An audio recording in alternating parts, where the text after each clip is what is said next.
My name is Gus Pendergast, and I am 70 years old. I was sitting on the edge of my worn leather armchair, polishing my work boots, when the phone rang. It was 8 p.m. on a Thursday, the night before the rehearsal dinner for my only daughter's wedding. The smell of shoe polish and old pine filled my small cabin. I picked up the receiver expecting to hear Lila's voice, perhaps nervous about the big day, or maybe just checking in on her old man. Instead, the voice on the other end was Caden Worth, her fiancé. He did not say hello. He did not ask how I was doing. He just cleared his throat with that arrogant little cough of his and delivered a sentence that would cost him exactly $500,000. "Gus, listen to me," Caden said, his voice smooth and cold like polished marble. "We have been reviewing the seating chart for Saturday. Lila and I have made a decision. We think it is best if you do not sit at the head table. In fact, we think it is best if you do not come to the ceremony at all." I froze my hand, still holding the brush against the leather of my boot. I asked him why. I asked him if I had done something wrong. Caden laughed, a dry, humorless sound. "It is nothing personal, Gus," he said. "It is just that this wedding is going to be covered by society pages. We only want important people in the photos. Senators, CEOs, investors, people who matter. You with your grease-stained fingernails and that ancient truck of yours, you just do not fit the aesthetic. You would ruin the brand we are trying to build." He paused, waiting for me to argue, waiting for me to beg. But I remained silent. Caden took my silence for submission. "Good," he said. "I knew you would understand. You can come to the reception through the service entrance if you want. I told the kitchen staff to set aside a plate for you in the back. Just stay out of sight of the cameras." Lila cried a little about it, but she agrees. It is for the best. He hung up. The dial tone hummed in my ear. I sat there for a long moment, looking at my boots. My hands were trembling, not from age, but from a cold, quiet rage that started in my gut and spread to my chest. He said Lila agreed. My little girl. The girl I had raised alone since her mother died. The girl I had protected from every storm. She agreed that I was not important enough to see her get married. I did not scream. I did not throw the phone. I simply stood up and walked to the painting of a lighthouse hanging above my fireplace. I moved it aside, revealing a wall safe. My fingers moved automatically over the dial. Click, click, click. The heavy steel door swung open. Inside was not just a few dollars or some old jewelry.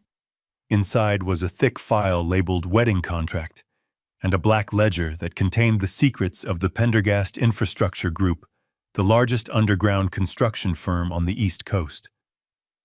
I took out the file. I picked up my secure satellite phone, the one I only used for high-level corporate executions. I dialed a number I knew by heart. It rang once. "Mr. Kinsley speaking," a voice answered immediately, sharp and alert. "Kinsley," I said, my voice steady and low. "Initiate Protocol 19 on the Worth wedding. Cancel the venue check. Revoke the access to the penthouse. And Kinsley, call Senator Miller and the rest of the VIP list. Tell them the wedding is off and invite them to my garage for a beer instead. Before I tell you how the self-proclaimed king of marketing lost everything in less than 12 hours, let me know where you are watching from in the comments below. Hit like and subscribe if you have ever been underestimated by someone who thought they were better than you. To understand why I did what I did, you have to understand the last 6 months. You have to understand the mask I wore and the monster I was feeding. Caden Worth thought I was a retired mechanic living off a meager pension. He saw my 1998 Ford pickup truck with the rusted wheel wells and assumed my bank account looked the same. He saw my flannel shirts and my calloused hands and assumed I was simple. He never bothered to ask how a simple mechanic could afford to fix the plumbing in his luxury apartment when the landlord refused. He never asked where the money for Lila's student loans vanished to. He just took. For 6 months, I watched him parade around, spending money, that he thought came from a mysterious benefactor. You see, when Lila got engaged to Caden, I did a background check. I knew Caden was a climber. He was a marketing director with a taste for champagne and a beer pocketbook. He wanted a wedding at the Plaza Hotel in New York City. He wanted imported orchids. He wanted a 7-tier cake dusted with edible gold. The total cost was projected to be $500,000. Lila came to me in tears 6 months ago, saying they could not afford it. She knew I had some savings, but she thought it was just a few $1,000s tucked away in a coffee can. I could not tell her the truth, not yet. I wanted to see if Caden loved her, or if he loved the lifestyle she could provide. So I set up a test. I created a shell entity called the Pendergast Foundation. I told Lila that I had applied for a grant on her behalf, a charity that helps young couples start their lives. It was a lie, of course. I was the foundation. Every check Caden signed, every deposit made to the wedding planner, every deposit for the vintage wines came directly from my personal private equity account. But Caden did not know that. He thought he had charmed some board of directors. He walked around puffing his chest out, bragging about how his charisma attracted wealth. I remember one afternoon, 2 months before the wedding. I had driven into the city to meet them for lunch. I parked my old truck in front of the restaurant. It is a good truck. It has a reliable engine, and it has never let me down. I got out wiping a bit of oil from my hands onto a rag. Caden was standing on the sidewalk in a suit that cost more than my first house. He looked at my truck, and then he looked at me with a sneer that twisted his handsome face into something ugly. "God, Gus, do you have to drive that thing everywhere?" Caden asked loud enough for the valet to hear. "It is an eyesore. It is leaking oil on the pavement. Honestly, it is embarrassing. We are trying to build an image here, Gus. Success attracts success. Poverty attracts poverty. And that truck reeks of poverty." I looked at him calmly. "It gets me from point A to point B." "Caden," I said. "And it is paid for. Unlike that Aston Martin you are leasing." Caden rolled his eyes. "That is the difference between us, Gus. You think about cost. I think about leverage. I am leasing the lifestyle I deserve. That truck belongs in a junkyard. And frankly, if you cannot dress the part, maybe you should not be meeting us at places like this. People might think we are related." He laughed as if it were a joke, but his eyes were cold. He was testing me, pushing me to see how much disrespect I would take. And I took it. I took it because I looked at Lila standing next to him. I was waiting for her to say something. I was waiting for my daughter, the girl who used to sit on my lap and steer that very truck down the driveway to defend her father. Lila looked at Caden, and then she looked at the ground. She shifted her weight nervously. "Daddy, maybe you could park around the corner next time," she mumbled. "Caden is just stressed about the wedding. We have important meetings today, and appearances matter." That was the first crack in my heart. She did not defend me. She managed his ego. She validated his disrespect. But I told myself it was just stress.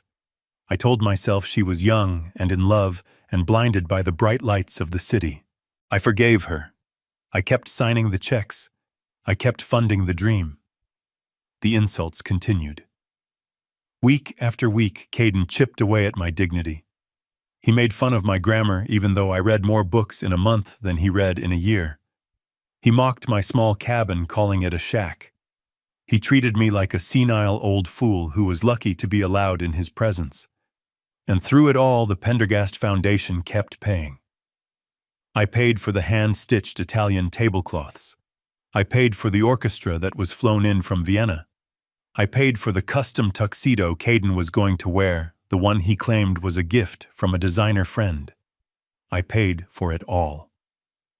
And every time a payment went through, Caden's ego grew larger. He started referring to the wedding as the event of the year. He started talking about the important people who were coming. And that brings us to the conversation that broke me. It happened 3 days ago. I had driven to their apartment to drop off a box of old family photos Lila had asked for. I thought maybe they wanted to display them at the reception. Pictures of her mother. Pictures of us camping. Memories. When I arrived, the door was ajar. I could hear them arguing. I stopped in the hallway holding the cardboard box against my chest. "We cannot have those photos displayed," Caden was saying. "Look at them, Lila. Your dad looks like a hobo in this one. And your mom, look at that dress.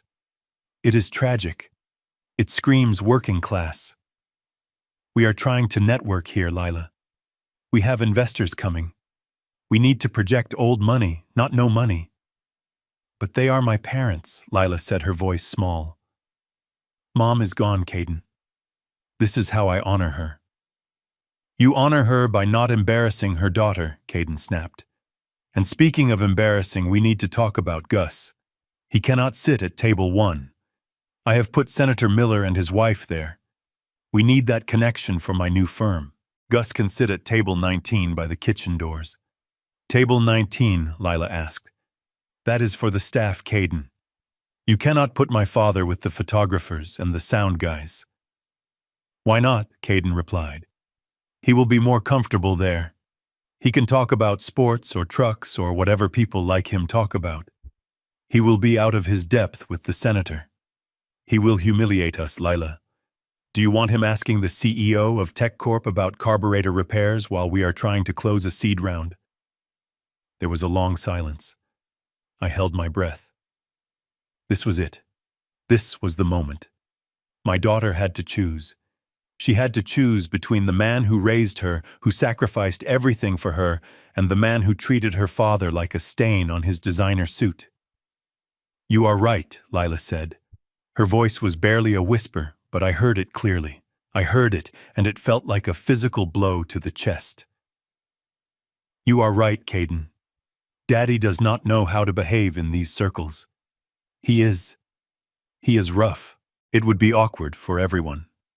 Table 19 is fine. Just do not tell him it is the staff table. Tell him it is a quiet spot because of the speakers." I did not knock. I did not deliver the photos. I turned around and walked back to the elevator. I carried the box of photos back to my truck and set it gently on the passenger seat. I drove home in silence. That was the moment the checkbook closed. That was the moment the father died and the businessman woke up. I spent the next 48 hours reviewing every contract, every receipt, and every clause in the grant agreement I had drawn up for the foundation. I realized I had given them too much power, too much freedom. I had let them believe they were the masters of their universe. But gravity is a harsh teacher, and I was about to cut the string. When Caden called me tonight to tell me I wasn't welcome at the ceremony, it wasn't a surprise. It was just the final signature on his own death warrant. He thought he was banishing a helpless old man. He didn't know he was declaring war on the chairman of the board. After I hung up with Kinsley, I poured myself a glass of cheap bourbon. I sat in my armchair and waited. I knew what was happening on the other side of the city. I knew that right now Kinsley was making calls. I knew that the banking system was processing the stop payment orders. I knew that the emails were landing in the inboxes of the vendors. The silence in my cabin was heavy, but it wasn't lonely. It was the silence of a hunter waiting for the trap to snap shut. The first sign of the storm came the next morning at 7 a.m. I was in my kitchen frying eggs when my cell phone rang. It was Lila. I let it ring. I took a bite of toast. It rang again. And again. I imagined her panic. I imagined the chaos in the bridal suite at the plaza. I imagined the makeup artist pausing as Lila screamed into her phone. I finished my breakfast. I washed my plate. Then, and only then, did I answer the phone. "Dad." "Thank God," Lila sobbed. Her voice was high and tight, shrill with panic. "Dad, something is wrong. There has been a mistake. A terrible mistake."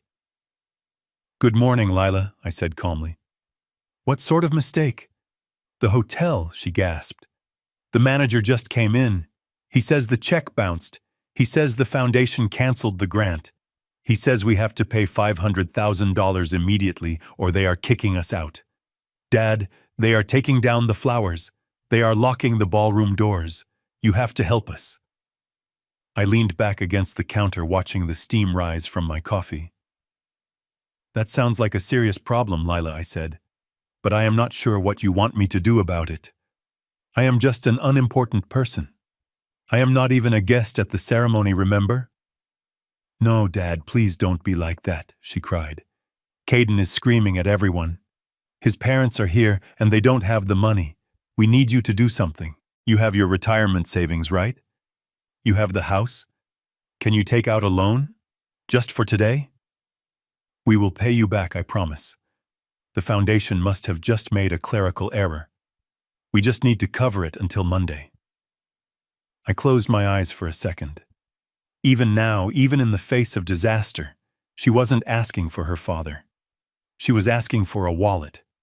She wanted me to mortgage my home, my safety, to save her vanity project.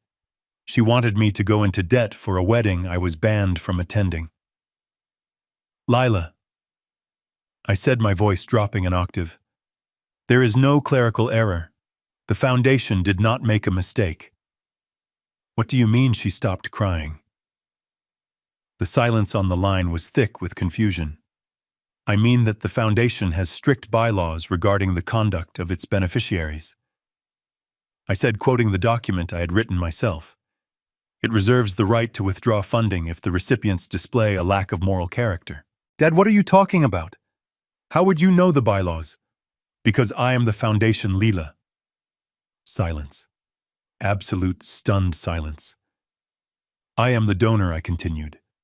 I am the one who paid for the orchids. I am the one who paid for the vintage champagne.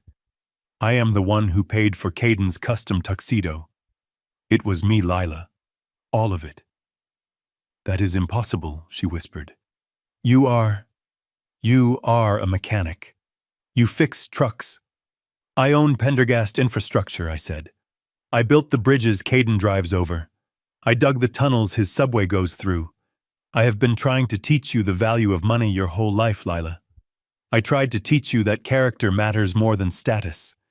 But you chose to marry a man who treats people like dirt, and you chose to stand by him while he did it. Dad. No, I interrupted her. You told me I didn't fit the aesthetic. You agreed that I should eat in the kitchen. Well, Lila, I am staying in my kitchen, and I am taking my checkbook with me, but Dad, the wedding, the guests. Senator Miller. Senator Miller is coming to my house for a barbecue, I said. We have some business to discuss. He won't be at the plaza. Neither will the bank president. Neither will the investors. They are my friends, Lila. They are the important people you wanted so badly, and they are coming to hang out with the mechanic. Dad, please, Caden will die. This will destroy his career. Good, I said. Maybe when he rebuilds it, he will build it on something stronger than my money.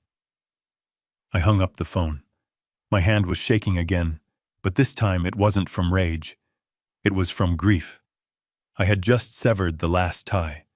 I had just taught my daughter the hardest lesson of her life. I walked to the window and looked out at my driveway. The old Ford truck was sitting there gleaming in the morning sun. It wasn't pretty. It wasn't fancy. But it was real. I grabbed my keys. I had guests coming, important people, and I needed to make sure the beer was cold. But the story doesn't end there. Oh no. The wedding was canceled, but the fallout was just beginning. Because Caden Worth wasn't the type of man to go down quietly. He was about to make the biggest mistake of his life. He was about to come to my house and try to take what he thought was his, and he had no idea that I was waiting for him. I did not stay in my kitchen. I sat there for an hour after the phone call, watching the coffee in my mug turn cold and a layer of film form on the surface. My pride told me to stay put, to let them have their rehearsal dinner without me, to let them wonder where the old mechanic was. But my heart The foolish heart of a father who had spent 28 years loving a girl who just discarded him needed to see it with my own eyes. I needed to know if it was real. I needed to see if Caden had forced her into this or if my Lila had truly become one of them. So I put down the mug. I did not change my clothes. I was wearing my stained Carhartt jacket, the one with the fraying cuffs, and my work boots that still had mud from the construction site on the soles. If they thought I was an embarrassment, I decided I would give them the full show. I walked out to my truck, the 1998 Ford F-150 that Caden hated so much, and I turned the key. The engine roared to life, a loud coughing sound that startled the birds in the trees. It was the sound of hard work, the sound of reliability. But to the people at the Plaza Hotel, it would sound like a garbage truck rolling into a cathedral. The drive into the city was slow. Traffic on the bridge was backed up, and I had plenty of time to think. I thought about the first time I held Lila. I thought about the nights I sat up with her when she had a fever. I thought about the tuition checks I signed for that fancy private school she wanted to attend, the one where she learned to be ashamed of me. By the time I hit Fifth Avenue, the sun had set, and the city was glittering like a diamond necklace. It was a world of surface and shine, a world I owned a significant piece of, but a world I chose not to live in. I pulled the truck up to the main entrance of the plaza. The valet stand was busy. Bentleys and Mercedes were lined up, sleek and silent. My truck chugged up behind a silver Rolls-Royce, the exhaust pipe sputtering a cloud of gray smoke that drifted toward the pristine white awning. The head valet, a young man with a headset and a look of permanent disdain, rushed over before I could even put the truck in park. He waved his hands at me frantically, like he was trying to scare away a pigeon. "Sir, you cannot stop here," he shouted over the noise of my engine. "This is a private event. Drop off. Deliveries are around the back on 58th Street. Move it along." I rolled down the window. The manual crank squeaked. "I am not a delivery driver, son," I said, my voice calm. "I am a guest. I am here for the Worth and Pendergast rehearsal dinner." The valet looked at my truck. He looked at the rust on the wheel well. He looked at my jacket. Then he laughed. It was a short, sharp bark of a laugh. "Good one, Pops," he said. "We have a strict vehicle code for the front drive. We do not park commercial vehicles, and we certainly do not park junk. You need to leave. Now. You are blocking the flow." I looked him in the eye. I could have bought this hotel. I could have bought the company he worked for and fired him on the spot. But I didn't. I just wanted to see my daughter. I shifted the truck into gear and pulled away from the curb, circling the block to find a parking garage 3 streets over. I walked back to the hotel, the cold wind biting through my jacket. When I reached the entrance again, the valets ignored me, assuming I was just a pedestrian walking by. I pushed through the revolving brass doors and stepped into the lobby. The smell hit me first. Fresh lilies, expensive perfume, and old money. The lobby was crowded with guests moving toward the ballroom. I saw women in silk dresses that cost more than my truck. I saw men with watches that cost more than my house. I stood there for a moment, a speck of dirt on a white sheet. I took a step toward the hallway that led to the terracotta room where the dinner was being held. "Excuse me, sir." A hand landed on my chest. It was heavy and firm. I looked up. A security guard stood there. He was a mountain of a man in a black suit with an earpiece coiled behind his ear. He wasn't smiling. "Can I help you?" he asked, but the tone made it clear he wasn't offering help. He was offering an exit. "I am here for the rehearsal dinner," I said again, feeling the weariness settle into my bones. "My name is Gus Pendergast. I am the father of the bride." The guard looked me up and down. He took in the grease stains on my jeans. He looked at my scuffed boots on the polished marble floor. He didn't check a list. He didn't ask for ID. He just shook his head. "Look, pal, I don't know what game you are playing, but you are not getting in there," he said, lowering his voice so the guests wouldn't hear. The Pendergast party is a black tie affair. You look like you just came from a construction site. We have strict dress codes. And frankly, you look like you are here to ask for money or cause a scene. I need you to vacate the premises before I call the police for trespassing. I am not trespassing, I said, my voice hardening. I paid for this dinner. I paid for the suit you are wearing effectively since I own the security firm contracted by this hotel. The guard smirked. Sure you do, buddy. And I am the King of England. Now turn around and walk out the door. Just then, the revolving doors spun again. A gust of cold air followed two people into the lobby. My breath caught in my throat. It was Preston and Victoria Worth Caden's parents. They looked exactly as Caden had described them. Aristocratic, wealthy, and important. Preston was wearing a tuxedo that fit him a little too tightly around the middle, and Victoria was draped in a fur coat that looked vintage, but not in a good way. They were laughing, holding on to each other, as if they were the stars of a movie. They walked right past the security guard and me. They were close enough that I could smell the gin on Preston's breath. They looked right at me. Victoria's eyes met mine. I knew she recognized me. I had met them once before, but briefly, over a video call when the engagement was announced. I was wearing a flannel shirt, then too, sitting in my kitchen. She had looked at me with a polite sneer through the screen. Now in person, the sneer was gone, replaced by panic. She grabbed Preston's arm and whispered something in his ear. Preston looked at me. His eyes widened. He saw the security guard's hand on my chest. He saw my work clothes. And then he made a choice that sealed their fate. He looked away. He turned his head, physically turning his back on me. Preston, I called out. My voice was loud enough to carry over the lobby music. Victoria! The security guard shoved me back. Hey, keep it down, he hissed. Preston didn't stop. He didn't turn around. He walked faster, guiding his wife toward the ballroom. A couple walking near them looked at me and then at the Worths. Do you know him, Preston? The woman asked, glancing back at me with curiosity. Preston let out a loud, forced laugh. Us no, he said, his voice booming. Just some vagrant trying to crash the party. It is tragic, really, how the city has let the riffraff take over these historic places. Security is handling it. A vagrant, the father of the bride, the man who had secretly paid off their credit card debt 3 months ago so they could qualify for the flight over here. A vagrant. I watched them disappear into the golden light of the ballroom hallway. I watched the heavy doors swing shut behind them, sealing me out. The security guard pushed me again, harder this time. You heard the man, he said. You are disturbing the guests. Get out. I looked at the closed doors. I imagined Caden inside, holding court, drinking my wine, laughing at my expense. I imagined Lila sitting there, beautiful and spineless, letting it all happen. I didn't fight the guard. I didn't scream. I didn't pull out my black card or my cell phone to call the hotel owner. I simply nodded. You are right, I said to the guard. I don't belong here.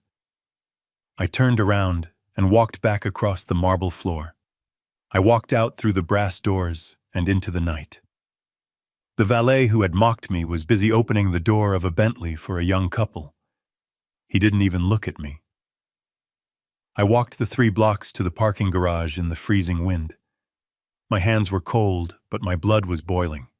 They had their chance. Fate had given them one last opportunity to show a shred of decency. If Preston had stopped, if he had said, "Oh, that is Gus, let him in. This is all a misunderstanding," I might have reconsidered. I might have just canceled the car and left the wedding intact. I might have shown mercy. But they denied me. They looked at me and saw garbage. They treated me like a stain on their perfect evening. I reached my truck and climbed inside. The cab smelled like old coffee and sawdust. It smelled like home. I sat there in the dark for a minute, looking at the city skyline. They wanted a show. They wanted important people. They wanted a wedding that would be talked about for years. I put the key in the ignition. "Fine," I whispered to the empty truck. "I will give them a wedding they will never forget." I drove out of the city not toward my home but toward my office. The real office. The one behind the steel door at the back of my largest warehouse in Queens. I had work to do. The rehearsal was over. It was time for the main event. And I needed to make sure that when the sun came up tomorrow morning, the Worth family would wake up in a world that was very, very different from the one they went to sleep in. I did not go straight to Queens. I told myself I would. I told myself I was done, but there is a stubbornness in me, a need to verify the structural integrity of a disaster before I call in the demolition crew.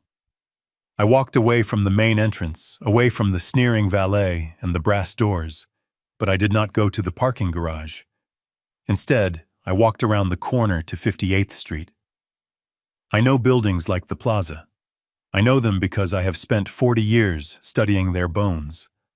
I know that behind every gilded lobby and marble staircase there is a network of service corridors and loading docks that actually keep the place alive. The service entrance was busy with florists and caterers unloading crates. A young man in a chef's uniform was smoking a cigarette by the dumpster. I walked right past him with the confidence of a man who belongs in the back of the house. I was wearing work boots and a Carhartt jacket. To the staff, I wasn't a guest, I was just another contractor here to fix a leaky pipe or check a circuit breaker. No one stopped me. No one even looked at my face. I was invisible, just another pair of hands in the machinery of luxury. I navigated the concrete hallways by instinct, following the muffled thrum of bass and the clatter of silverware. I found a service door that led into the back of the terracotta room. It was cracked open slightly, propped by a rubber wedge to let the waiters move in and out with trays of hors d'oeuvres. I slipped into the shadows between a stack of extra chairs and a heavy velvet curtain. The view from the dark was blinding. The room was a sea of amber light and crystal. The chandeliers I had paid for were dimmed to a romantic glow, casting soft shadows on the faces of the people who thought I was trash. The tables were set with the linens I had approved, the ones Lila said were the only shade of ivory that mattered. And there in the center of it all, standing on a small raised platform, was Caden. He looked like a prince in a fairy tale written by a liar. He was wearing the custom tuxedo, the midnight blue silk lapels catching the light. In his hand he held a crystal goblet filled with a deep red liquid. I knew that bottle. It was a 1996 Chateau Margaux. $500 a bottle. I had signed the invoice for 3 cases of it just last week. Caden was holding it by the bowl, warming the vintage with his sweaty palm like an amateur, but looking around the room as if he owned the vineyard. "Silence, everyone, please, silence," Caden boomed. His voice projected with that salesman confidence that had fooled my daughter. He tapped a silver knife against the glass. The sharp ring cut through the chatter. The room went quiet. I saw Preston and Victoria Worth sitting at the head table, beaming up at their son with the desperate pride of people who were drowning in debt but had found a life raft. I saw Lila sitting next to Caden. She looked stunning in her rehearsal dress, a white silk slip that cost more than my monthly mortgage. She was smiling, but her eyes looked tight. She was drinking the wine fast. "Thank you all for coming," Caden said, raising the glass higher. "Look at this room, just look at it. It is perfect, isn't it? It is a reflection of the excellence we strive for. You know, when Lila and I started planning this, there were people who said we were dreaming too big. There were people, doubters, who said a Worth could not command this kind of attention in New York anymore." He paused for dramatic effect, letting a small chuckle ripple through the crowd. I gripped the back of the chair in front of me, my knuckles turning white. "But you see," Caden continued, "lineage matters. Quality matters. The Worth name has always stood for a certain standard of living, a certain refusal to accept mediocrity. We do not settle. We do not compromise. When I looked at the budget for this weekend, I told Lila that we could not cut corners. We could not invite just anyone. We had to curate this experience. We had to ensure that every person in this room, every element of this night, was of the highest caliber. He took a sip of my wine, and sighed with exaggerated pleasure. "Now I know some of you are wondering," Caden said, dropping his voice to a conspiratorial whisper. "You are wondering, Caden, how did you pull this off? The plaza, the symphony orchestra, this wine which I am told was a favorite of Thomas Jefferson. How does a young marketing director afford a celebration fit for royalty?" My heart hammered against my ribs. Here it comes, I thought. Here comes the lie. "Well, I am a man who believes in transparency," Caden said, lying through his teeth. "I have been blessed, truly blessed. As many of you know, I have been working on some high-level campaigns recently. Groundbreaking work. And it seems my talent has not gone unnoticed." He gestured vaguely toward the ceiling, as if God himself were his business partner. 6 months ago, I was approached by a silent angel investor, Caden announced. A titan of industry. A man who made his fortune in Silicon Valley technologies. He saw my portfolio. He saw the vision I have for the future of global branding. And he told me, "Caden, I want to invest in you. Not just in your company, but in your life." He told me that genius needs a stage. He gave me a grant through his private foundation, the Pendergast Foundation. I almost choked on my own breath. He used the name. He used my name. But he twisted it. He turned the Pendergast Infrastructure Group, my sweat and blood and concrete business, into some phantom tech money. He erased the mechanic and replaced him with a fictional billionaire because the truth was too dirty for him. "This investor wishes to remain anonymous," Caden said, bowing his head in mock humility. "He is a man of great privacy. But he told me that this wedding should be a testament to what is possible when talent meets opportunity. He paid for this night because he believes in me. He believes in the Worth legacy. So I want to propose a toast." He raised the glass again. "To the silent angel," Caden shouted, "and to the future. A future where we only surround ourselves with the best, with important people, with those who understand that success is not an accident, it is a birthright." To the future, the guests chorused, raising their glasses. I watched them drink. I watched Preston and Victoria Worth gulp down the expensive wine, their eyes scanning the room to make sure everyone saw them being important. I watched Lila. She didn't raise her glass high. She brought it to her lips quickly, her hand trembling slightly. She knew. Deep down, she had to know. She knew I wasn't a tech mogul. She knew the Pendergast Foundation wasn't some Silicon Valley charity. She knew it was her father's love transformed into a bank account. And yet she sat there. She let him erase me. She let him turn me into a ghost so he could shine brighter. That was the moment the last thread snapped. If she had stood up, if she had said, "No, Caden, my father paid for this. My father who works with his hands is the one we should be thanking," I would have walked out of the shadows. I would have forgiven the seating chart. I would have forgiven the insults. But she didn't. She swallowed the wine and she swallowed the lie. Caden basked in the applause. He looked radiant, fueled by the adoration of the crowd, fueled by the theft of my identity. He looked at his parents and winked. He looked at his beautiful bride and kissed her hand. He looked like a man who had won the lottery without buying a ticket. I looked at the half-empty bottle of wine sitting on their table. I looked at the truffles being served by the waiters. I calculated the cost in my head. $500 for the wine, $200 for the appetizers, $50,000 for the room rental. It was an expensive lesson.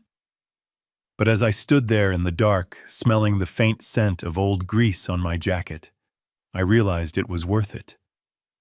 Because now I knew. I wasn't guessing anymore.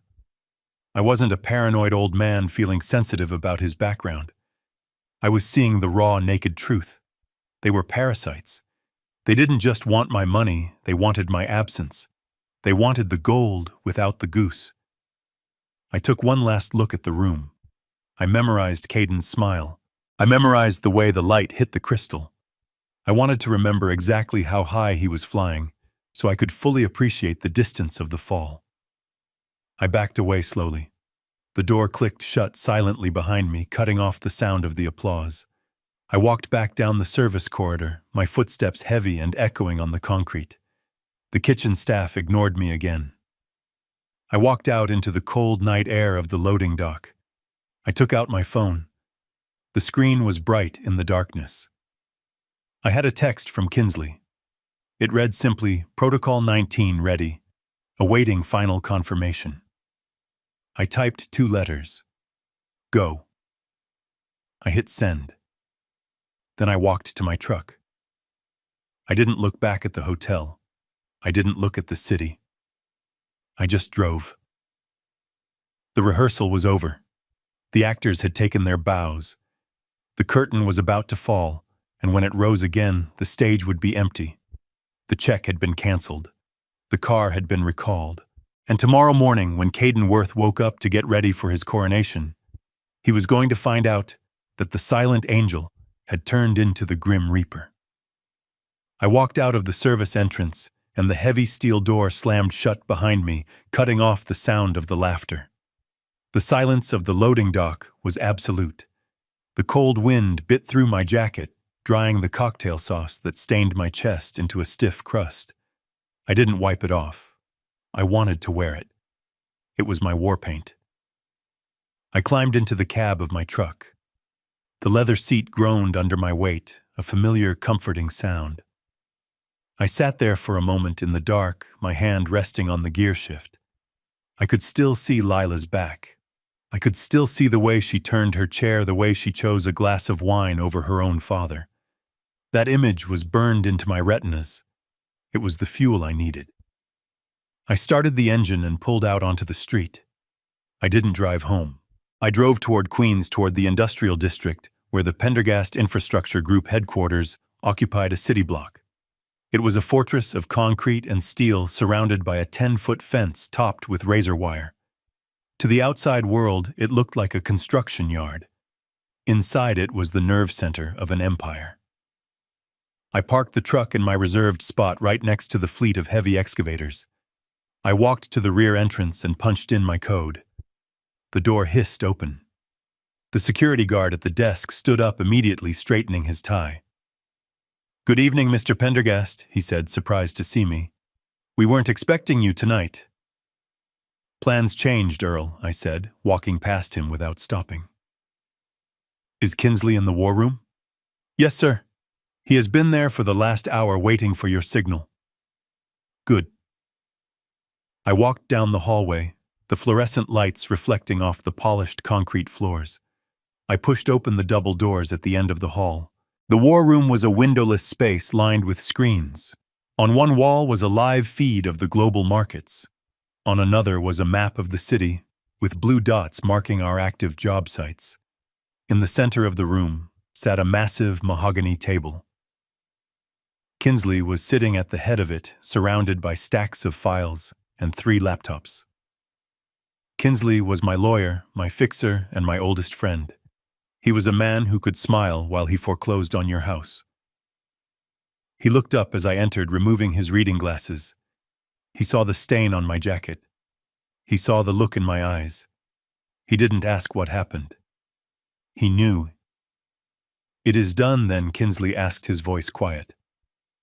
"It is done," I said, pulling out a chair and sitting down heavily. "They crossed the line, Kinsley. They didn't just cross it, they danced on it. Initiate everything." Kinsley nodded. He tapped a key on his laptop. "Phase 1 is already in motion," he said, looking at the screen. "I have issued the stop payment order on the cashier's check for the plaza. The funds have been frozen. The hotel's finance department will get the notification at 7 a.m. when their system updates." "What about the car?" I asked. "The Aston Martin," Kinsley said, allowing himself a small, grim smile. "I called the dealership. I told them the financing fell through due to a suspicious activity alert on the guarantor's account. That would be you. They are sending a tow truck to the hotel parking garage as we speak. They have a spare key. It will be gone before Caden finishes his dessert. Good, I said. And the penthouse? I bought the penthouse for them as a wedding gift using a shell company, Kinsley reminded me. The lease was in Caden's name, but the funding was yours. I have contacted the building management. I invoked the morals clause in the guarantor agreement. I told them the tenant has engaged in fraudulent misrepresentation of assets. They have cancelled the electronic key fobs. When Caden tries to go home tonight, he won't be able to get into the lobby. I leaned back in this chair. It was ruthless. It was total. But it wasn't enough. I want you to make some calls, Kinsley, I said. I want you to call Senator Miller. I want you to call the CEO of Tech Corp. I want you to call every single person on Caden's VIP list. Kinsley raised an eyebrow. That is a lot of calls, Gus. What do you want me to tell them? Tell them the truth, I said. Tell them that Augustus Pendergast, the man they have been trying to get a meeting with for 5 years, is hosting a barbecue tomorrow afternoon at his private residence. Tell them the wedding at the plaza has been cancelled due to unforeseen financial insolvency of the groom. Tell them that if they want to talk about the tunnel contract or the new bridge proposal, they should come to my garage. Kinsley's smile widened. He picked up his phone. Insolvency, he chuckled. I like that word. It has a ring to it. I stood up and walked to the map on the wall. I traced the lines of the city with my finger. I had built so much of this town. I had poured the foundations. I had welded the beams. I had earned my place. Caden Worth thought he could erase me from my own life. He thought he could edit me out like a bad photo. Tomorrow morning, I whispered to the map. Tomorrow morning, you find out who really holds the pen. I spent the night in my office sleeping on the leather couch. I didn't want to go home to the empty cabin. I wanted to be close to the action. I wanted to be there when the first domino fell. I woke up at 6 a.m. I washed my face in the office bathroom and put my jacket back on. The cocktail sauce had dried into a dark, crusty stain. I left it there. I wanted Caden to see it when he came for me. And I knew he would come. I drove back to my cabin in the early morning light. The sun was just coming up, painting the sky in shades of bruised purple and angry orange. I pulled into my driveway and parked the truck. I set up the grill on the front porch. I filled a cooler with beer. I sat down in my rocking chair and waited. At 7:30 a.m., my phone rang. It was Lila. I let it go to voicemail. At 7:35 a.m., it rang again. Lila. Voicemail. At 7:45 a.m., Kinsley texted me. The hotel just tried to run the card. Decline code sent. The manager is on his way to the bridal suite. I smiled. I could almost hear the scream from here. At 8 a.m., my phone rang a third time. I answered it. Dad. Thank God, Lila sobbed. I listened to her panic. I listened to her beg. I listened to her ask for money to save her vanity project. I listened to her realize that the foundation was me. I listened to the silence when the truth hit her.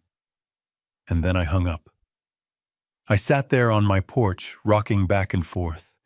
The air was crisp. The birds were singing. It was a beautiful day for a barbecue.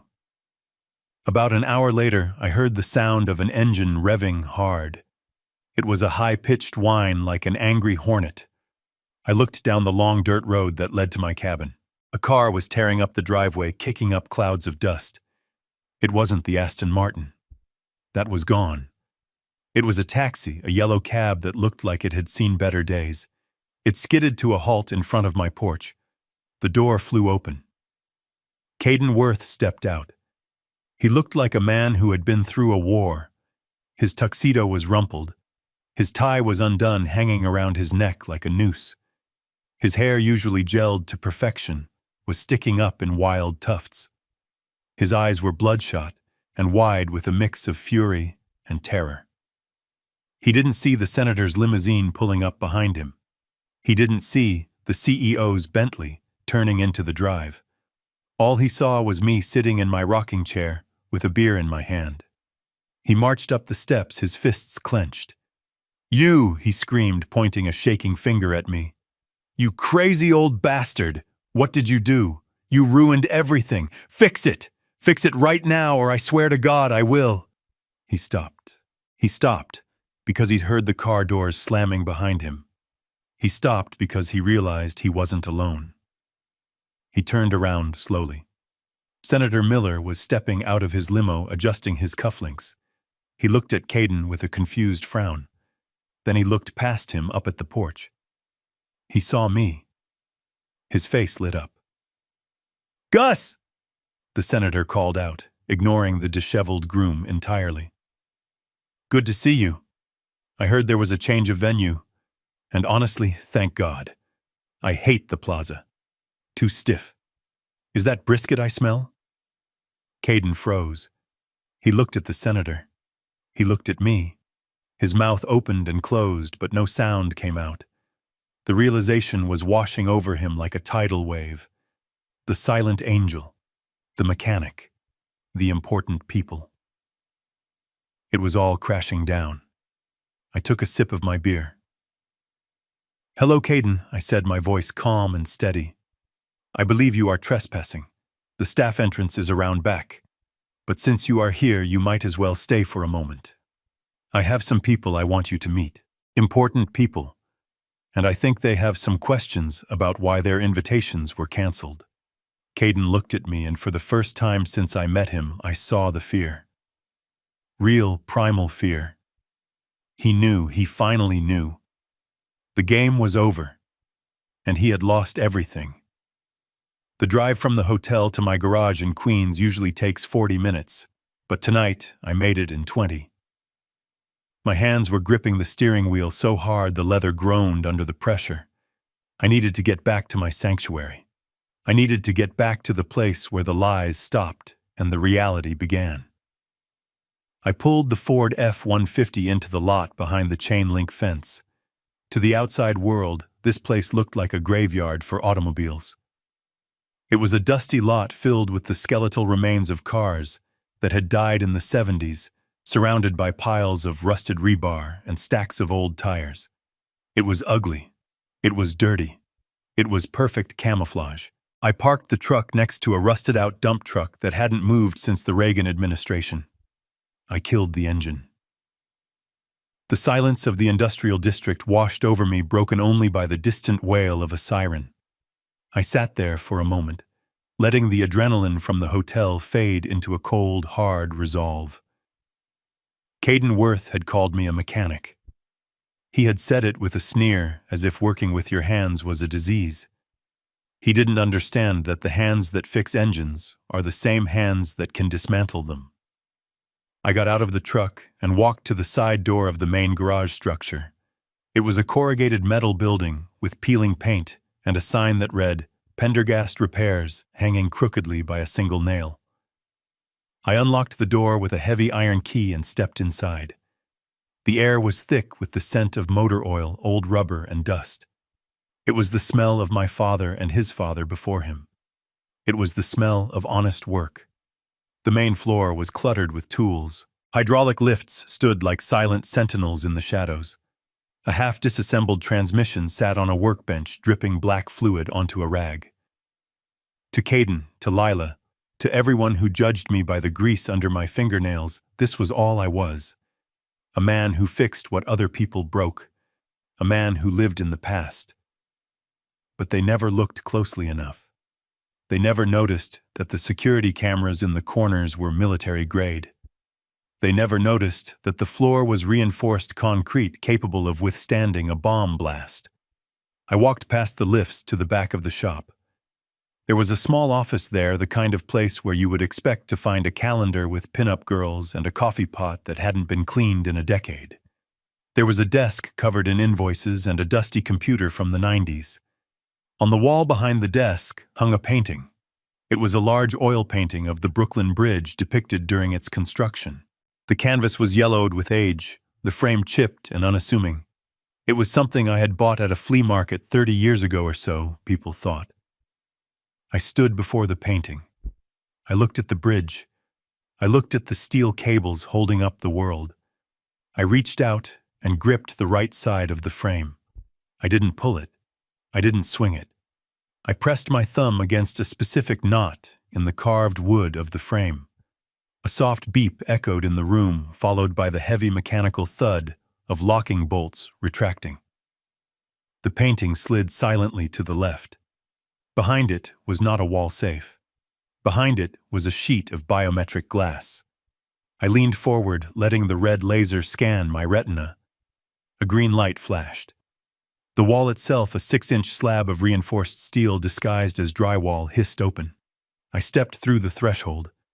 The air inside was different. It was cool, filtered, and smelled of ozone and static. The lights flickered on automatically as I entered, bathing the room in a clinical blue glow. This was not a mechanic's office. This was the brain of a leviathan. The room was lined from floor to ceiling with high-definition LED screens. They hummed with data. Live feeds from construction sites all over the eastern seaboard flickered in real time. I saw the night crew pouring concrete for the new subway extension in Manhattan. I saw the underwater drones inspecting the pilings of the Verrazzano Bridge. I saw the thermal imaging of the steam tunnels running beneath Fifth Avenue, directly under the hotel where my daughter was currently sipping champagne paid for by a ghost. In the center of the room sat a console that looked like it belonged at NASA. Sitting on top of it was a bank of secure satellite phones, each one labeled with a direct line to a different power broker. The governor, the mayor, the Port Authority. I am not just a mechanic. My name is Augustus Pendergast, and I am the founder and sole chairman of Pendergast Infrastructure Group. We don't just build roads. We own the ground the city stands on. We hold the contracts for the water mains, the fiber optic layout, the emergency tunnel systems. If a toilet flushes in a skyscraper in Manhattan, it flows through a pipe I laid. If a light turns on in a penthouse in Brooklyn, the electricity travels through a conduit I approved. I walked over to the main console and sat down in the ergonomic leather chair. I looked at the screens. I looked at the empire I had built from nothing, from a single shovel and a strong back. I had built it in the shadows because I learned a long time ago that the man who holds the keys to the castle is a target, but the man who built the walls is invisible. I watched the screen labeled Plaza Hotel Grid. I could see the power usage spikes in the ballroom. I could see the water pressure levels. I essentially had my hand on the throat of the building. Caden wanted important people. He wanted people with titles, people with shiny suits, people who made the society pages. He didn't understand that the most important people are the ones who make the world work when you aren't looking. He didn't understand that while he was leasing a lifestyle, I was owning the infrastructure that made his lifestyle possible. I reached for one of the satellite phones. It was heavy in my hand, a brick of encrypted technology. I wasn't just a father whose feelings were hurt. I was a titan who had been insulted by an insect. I had spent 6 months playing the fool, playing the simpleton, letting him lecture me on class and taste. I had done it to see if there was any redeeming quality in him, any spark of humility. There was none. I looked at the live feed of the subway tunnel construction. Hundreds of men in hard hats working the night shift, putting food on their tables, building the future. Those were my people. That was my tribe. Caden Worth and his friends, they were just tourists in the city we built. I punched a code into the console, unlocking the master financial controls. The screens shifted, replacing the camera feeds with banking interfaces. Rows of numbers cascaded down the monitors. The Pendergast Foundation accounts were highlighted in green. I took a deep breath. This was it. The moment I stopped being the mechanic and started being the chairman. I wasn't just canceling a check. I was correcting a market error. I was liquidating a bad investment. I looked at the painting of the bridge one last time through the open door. It stood strong against the elements, bearing the weight of millions without complaint. That is what a father does. He bears the weight. But when the weight becomes a parasite, when the burden starts to eat away at the foundation, you don't just keep carrying it. You shake it off. I turned back to the screens, my finger hovering over the execute command. The old garage was silent around me, a shell protecting the nuclear reactor inside. Caden Worth had wanted a show of power. He had wanted to see what real influence looked like. I pressed the button. The screens flashed red. The transfer protocols initiated. The silent angel was dead.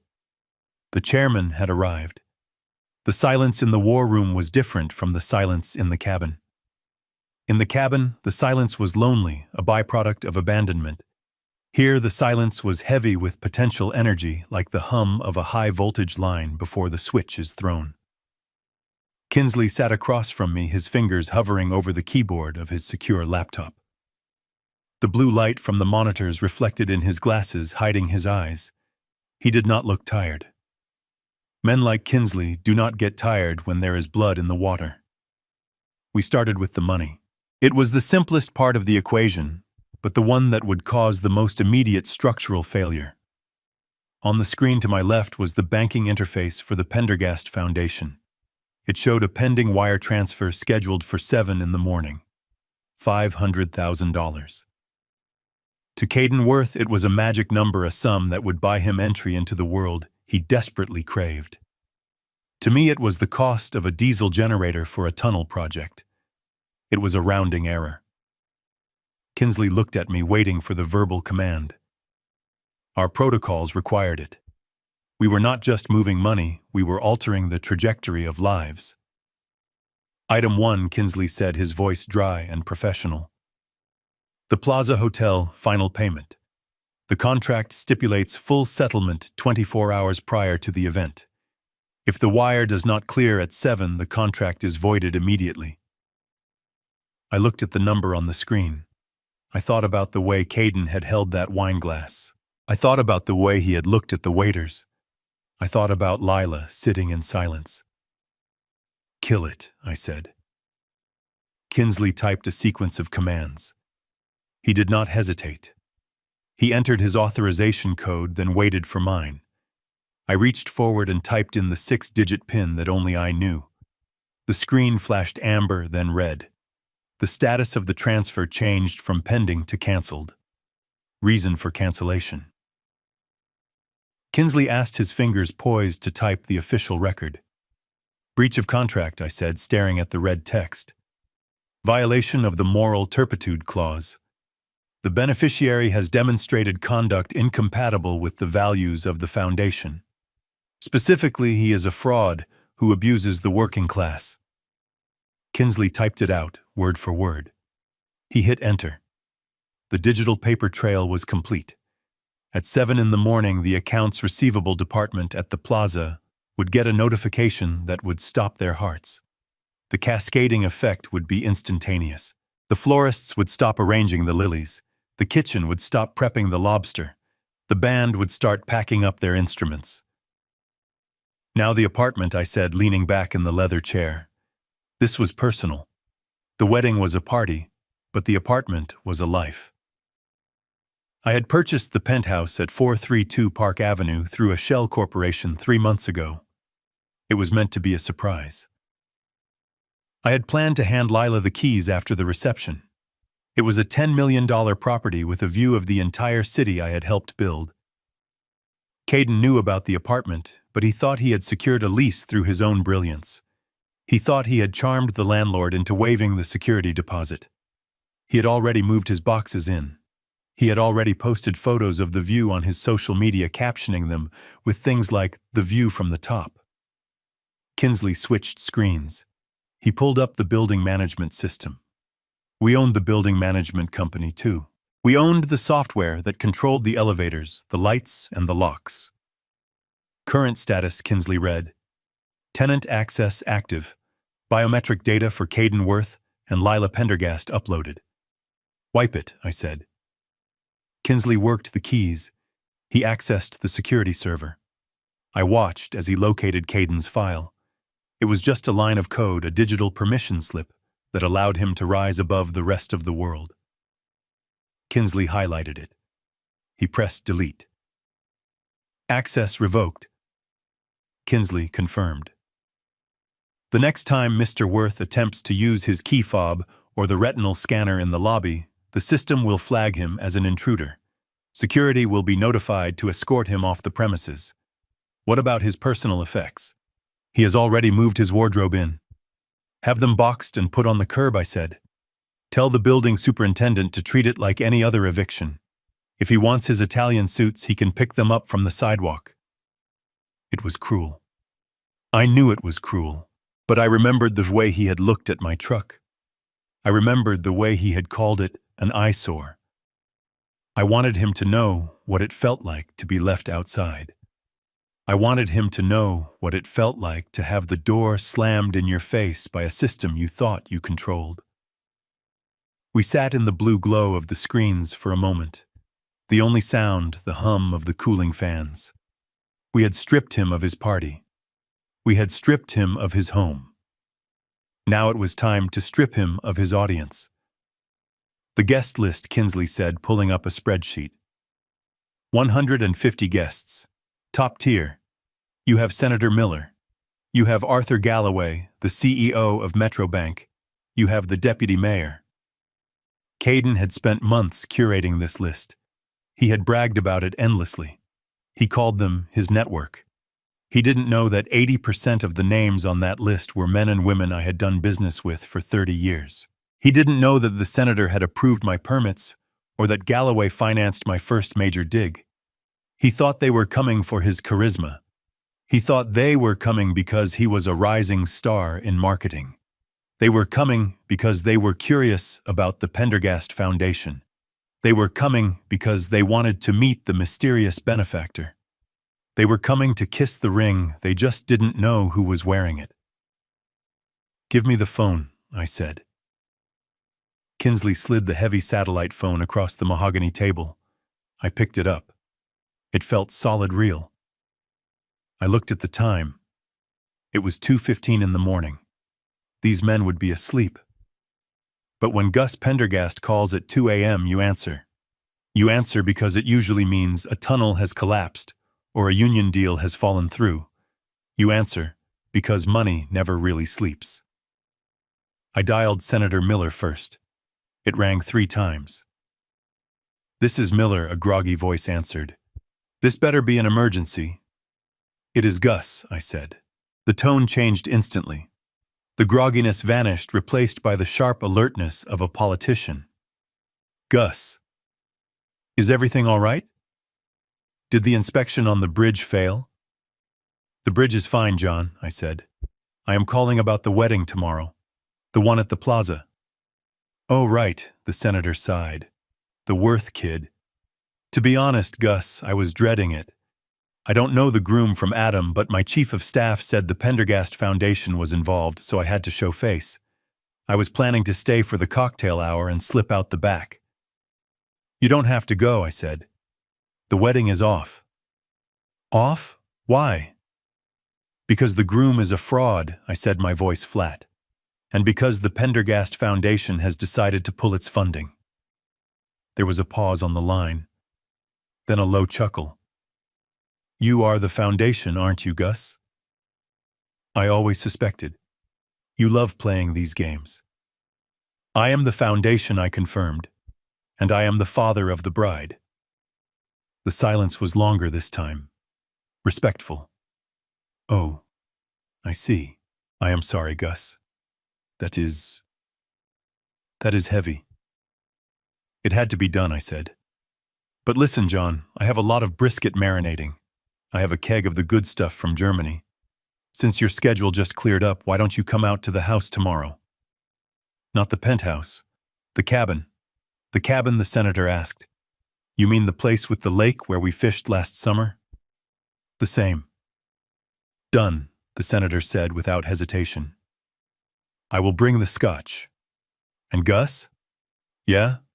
If that kid gives you any trouble, call me. I can have his parking tickets audited going back to kindergarten. I hung up, one down. I dialed Arthur Galloway next. The bank president. He answered on the first ring. Gus, tell me the market didn't crash. The market is fine, Arthur, I said. But Caden Worth's credit rating is about to take a dive. Who? The groom. The wedding tomorrow. Oh, that, Galloway groaned. My wife bought a new dress for that. She is going to be furious if we don't go. She thinks this silent angel character is going to be there. She wants to pitch her charity. Tell her the silent angel is going to be in his garage in Queens drinking beer, I said. And tell her if she wants that donation she should come wear jeans. You are kidding, Galloway said. You? You are the backer? I was. Until tonight. What happened? He forgot who pours the concrete, Arthur. He thought he could live in the penthouse without respecting the foundation. Galloway laughed a deep belly laugh. I love it. I absolutely love it. We will be there. Noon? Noon, I said. I went down the list. I called the deputy mayor. I called the union leaders. I called the investors. I made 12 calls in total. Every single one of them answered. Every single one of them listened. And every single one of them agreed to come to the garage. Not one of them asked about Caden. Not one of them asked about his marketing genius or his brand vision. They didn't care. To them, he was just a line item, a venue, a reason to put on a tuxedo. When the venue changed, they changed with it. They were loyal to the power, not the party. And I was the power. I put the phone down. My throat was dry. I looked at Kinsley. He was watching me with a look I hadn't seen in a long time. It wasn't just professional respect. It was something akin to fear. You realize what you just did, Kinsley said softly. You didn't just cancel a wedding, Gus. You erased him socially. You took away his credibility. When word gets out that the senator and Galloway skipped his wedding to hang out with his mechanic father-in-law, he will be a laughingstock. He won't be able to get a job waiting tables in this town. I know, I said. And Lila? Kinsley asked gently. This is going to hurt her, Gus. It is going to humiliate her. I stood up and walked over to the bank of monitors. I looked at the live feed of the city. I saw the lights of the skyscrapers I had built. I saw the arteries of traffic I had designed. She needs to be hurt, I said, my voice barely a whisper. She needs to feel the burn. Because pain is the only teacher that doesn't let you cheat on the test. She needs to see Caden for what he is when the lights go out. She needs to see if she loves the man or the mirror. I turned back to Kinsley. Is there anything else? Just one thing, Kinsley said. The flowers. The florist says they are already loaded on the trucks. $50,000 worth of white orchids. Do you want them sent to the dump? I thought about it. I thought about the waste. I thought about the beauty of those flowers paid for with my hard work, destined to rot in a landfill because of a lie. No, I said. Send them to the Veterans Hospital in the Bronx. Tell them they are a donation from the Pendergast Infrastructure Group. Tell them to put them in every room. Let the men who actually fought for something enjoy them.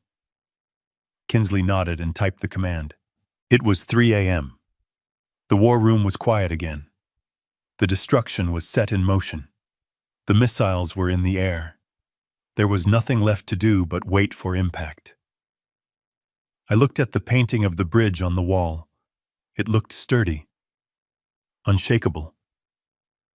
Go home, Kinsley, I said. Get some sleep. You are coming to a barbecue tomorrow. What about you? I am going to stay here for a bit, I said. I want to watch the sun come up. I want to see the new day. Kinsley packed his laptop. He stood up and buttoned his jacket. He paused at the door. You are a good father, Gus, he said. Even if she doesn't see it tomorrow, she will see it eventually. I hope so, I said. He left. The heavy steel door clicked shut. I was alone in the brain of my empire. I sat back in the chair and closed my eyes. I could hear the phantom sounds of the wedding that would never happen. The music stopping. The glasses shattering. The screams. I wasn't happy. I wasn't triumphant. I was just tired. But it was the good kind of tired. The kind that comes after you clear the rubble and prepare the ground for something new, something real. I waited for the dawn. I waited for the phone to ring. I waited for the scream. And I knew that when it came, I would be ready. I was Gus Pendergast. I fixed things, and tomorrow I was going to fix my family even if I had to break it first. The sun rose over Central Park, casting a golden glow on the window panes of the Plaza Hotel, but inside the bridal suite, the atmosphere was anything but warm. It was 7 in the morning, and the air smelled of hairspray, nervous sweat, and expensive coffee. Caden Worth sat in a high-backed velvet chair, staring into a lighted mirror, as if he were preparing for a coronation rather than a wedding. He was not wearing his shirt yet, just a silk robe that he had insisted on buying for the getting ready photos. A young makeup artist named Sarah was hovering near his face, trying to apply a touch of concealer under his eyes. Her hands were shaking. "Stop!" Caden barked, pulling his head back. "You are doing it wrong. Look at me. Do I look like a corpse to you? You are making me look gray. I need to look luminous, Sarah. Luminous. This is going to be in vogue. Do you understand what that means? It means if I look tired, you never work in this town again." "I am sorry, Mr. Worth," Sarah stammered, stepping back. "I was just trying to blend the—" "I do not pay you to try," Caden snapped, cutting her off. "I pay you to be perfect. The silent angel paid a fortune for this team, and frankly, I am unimpressed. Get me the other girl. The one who did the test run. You are dismissed.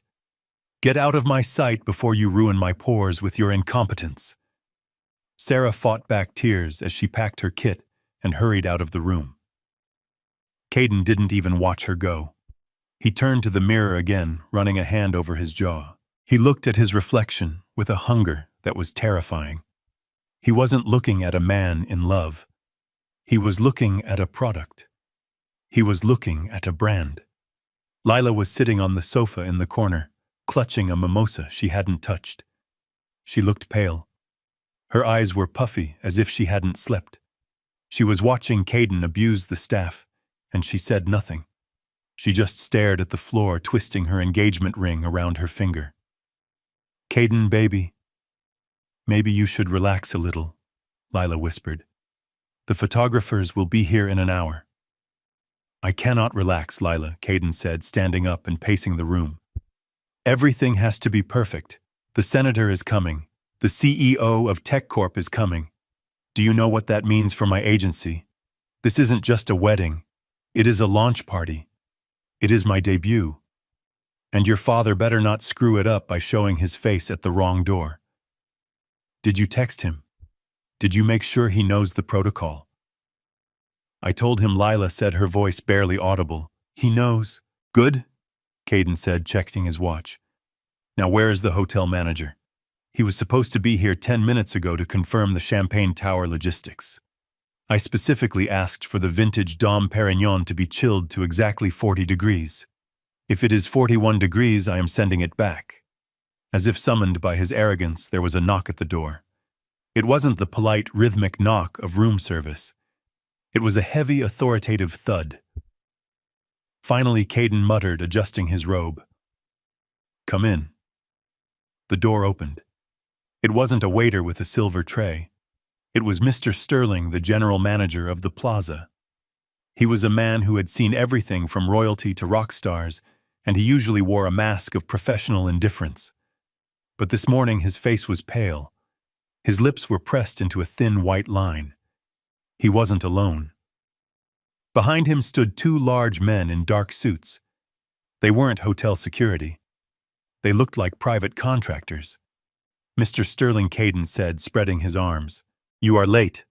I hope you are here to tell me the ballroom is ready for my inspection.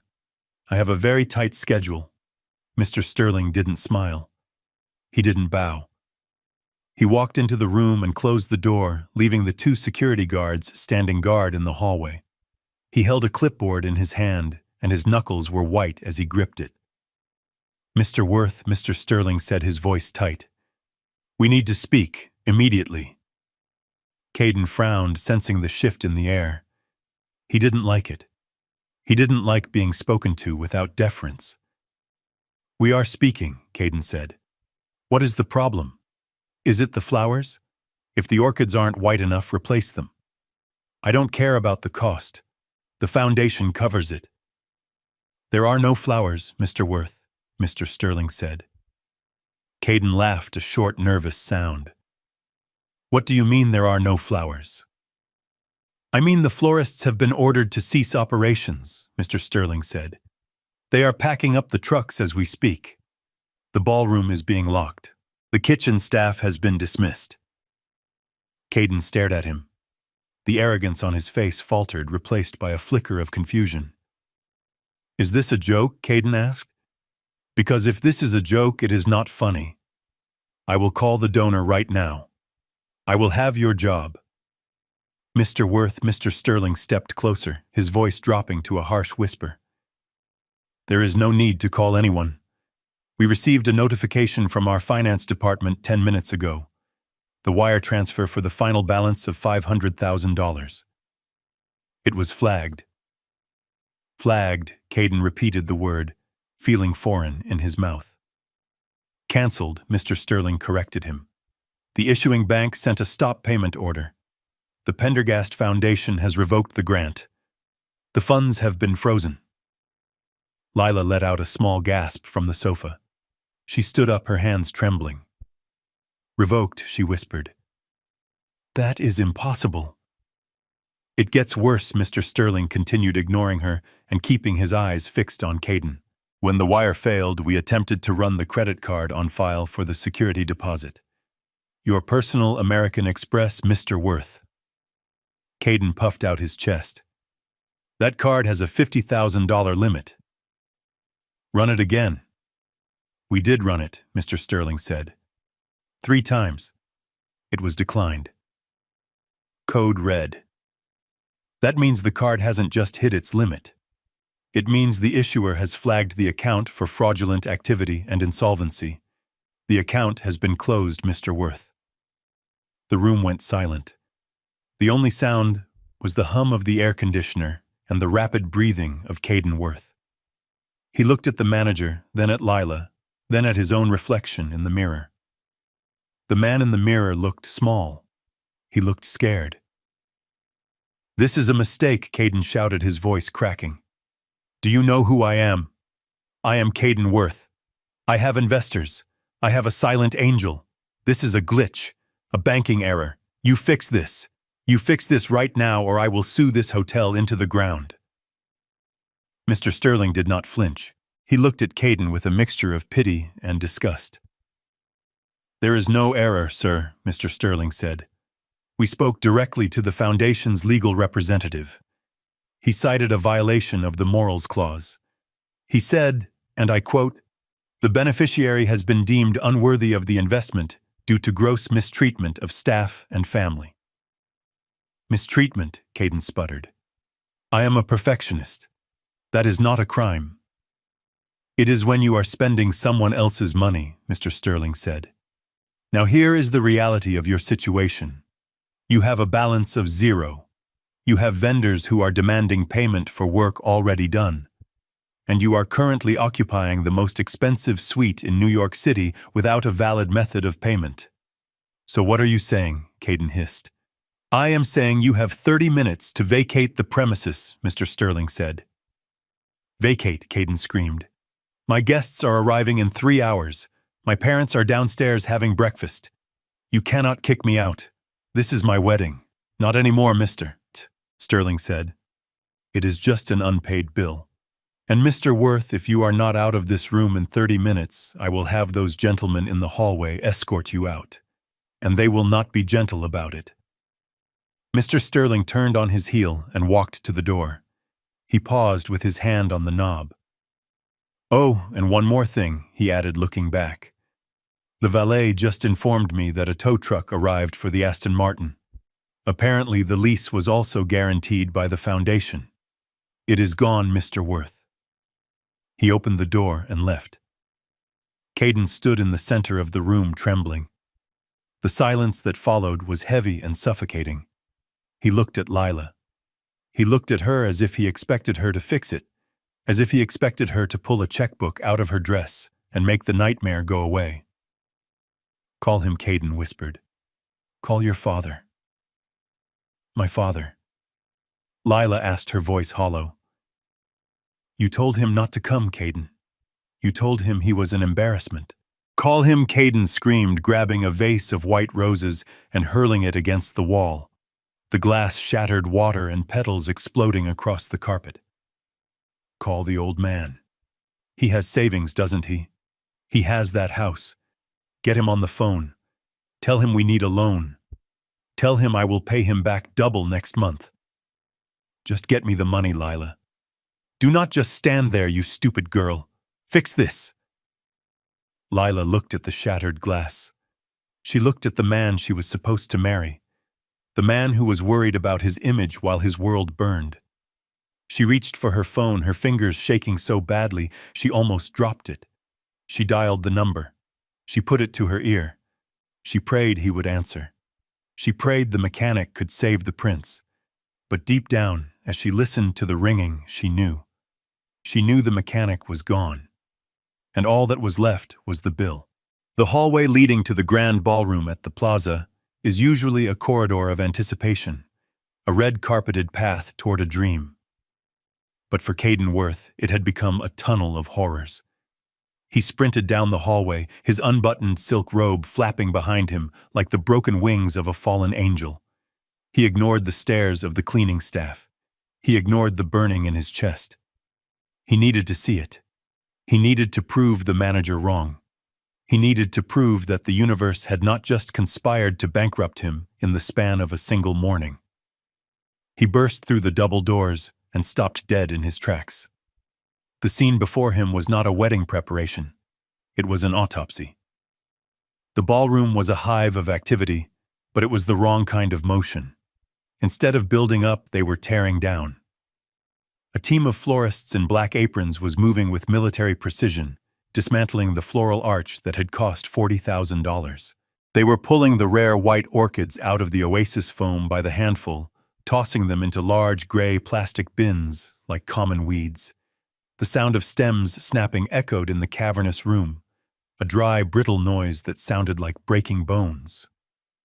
"Stop!" Caden screamed, running toward the stage. "What are you doing? Those are my flowers. Do not touch them." The head florist, a woman named Elena, who had spent 3 months listening to Caden lecture her on the exact shade of ivory she should use, didn't even look up. She continued stripping the centerpieces off table 4. "They are not your flowers, Mr. Worth," Elena said, her voice flat and devoid of the patience she had feigned for weeks. "They are the property of Botanical Designs until the final invoice is paid. The invoice has been voided. The flowers go back to the greenhouse." "Put them back," Caden shouted, grabbing her arm. "I command you to put them back. The money is coming. It is a wire transfer delay. You cannot do this." Elena pulled her arm away, her eyes flashing. "Do not touch me, and do not lie to me. We got the call. The Pendergast Foundation didn't just delay the payment. They flagged the account. They told us to recover the inventory immediately to mitigate loss." She turned her back on him and dropped a crystal vase into a padded crate. The sound of the heavy glass settling was final. Caden spun around, looking for an ally, looking for anyone who would listen to him. He saw the catering team near the service entrance. They weren't setting tables. They were clearing them. The silver chargers were being stacked. The linen napkins folded into swans were being shaken out and thrown into laundry bags. "Wait," Caden yelled, running across the dance floor, slipping slightly in his expensive loafers. Chef Henri, where is the food? Where is the lobster?" Chef Henri, the man Caden had bragged about securing the man who had cooked for presidents, emerged from the kitchen doors. He was wiping his hands on a towel. He wasn't wearing his tall toque. He was wearing a baseball cap and a windbreaker over his whites.